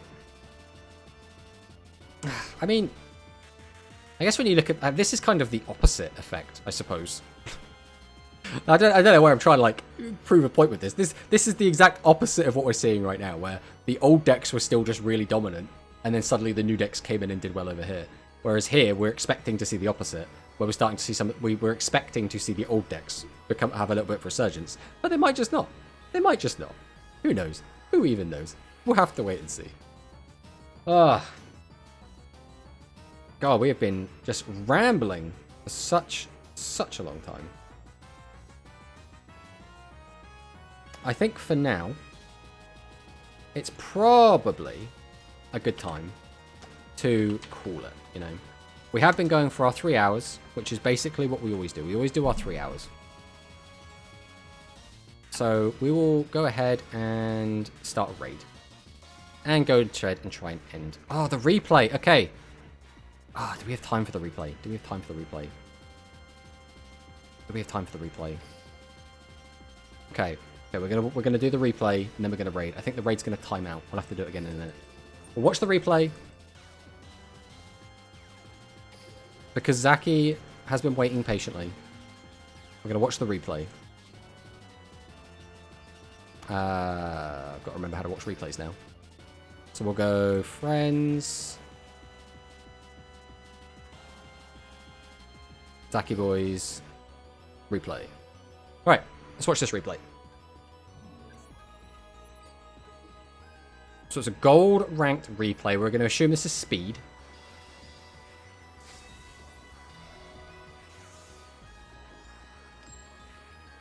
Right, we're going to have to cancel this raid, unfortunately, because that is going to otherwise just force everyone into that in a minute. So we'll fix that in a minute.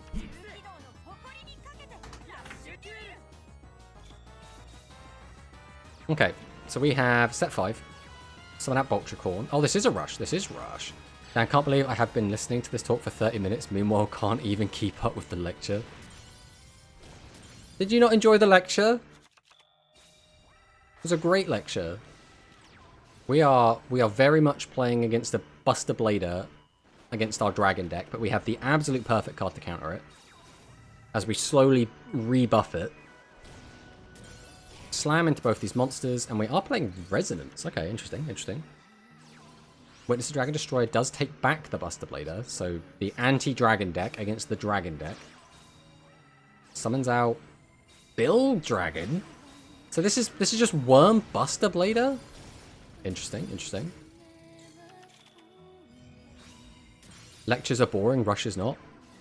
Ah, lectures were some of the best parts of university. I don't know what you're talking about. Boost the attack up, swing over. 4,400 life. We still have a life deficit. I assume we're going to win, though, which is why we've saved the replay. Pride of the Three Cavaliers. Oh, baby. Was not expecting to see that skill, I'll tell you that. Dragonic Resonance. Boost the attack up, swing over. This is not looking too great, but like I say, I assume we're going to win this game. Take back the Buster Blader. Nerd. That's just hurtful, Manicus. We have the Recital. 6,600 attack Buster Blader. We're going all in on the defense.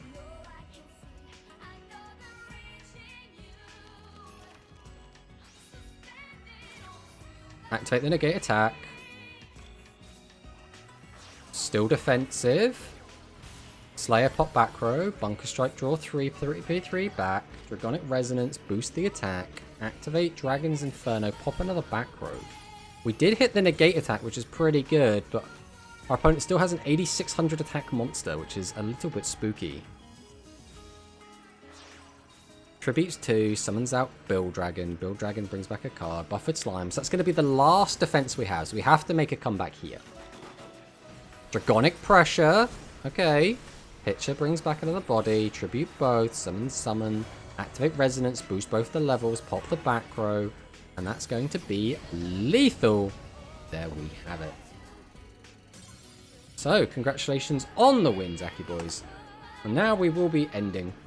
So, we will be back again on Thursday. When we come back on Thursday, we will be entering the Angel Cup. We're not sure what we're going to be playing yet. Maybe Psychic? I do really like Psychic right now, so we're probably going to play Psychic. Psychic sounds like fun, doesn't it? But we'll do that, and then when we scrub out, we'll probably play another deck on the ladder and have a fun time with that. So, thanks for watching the stream, and I'll see you next time. Bye-bye.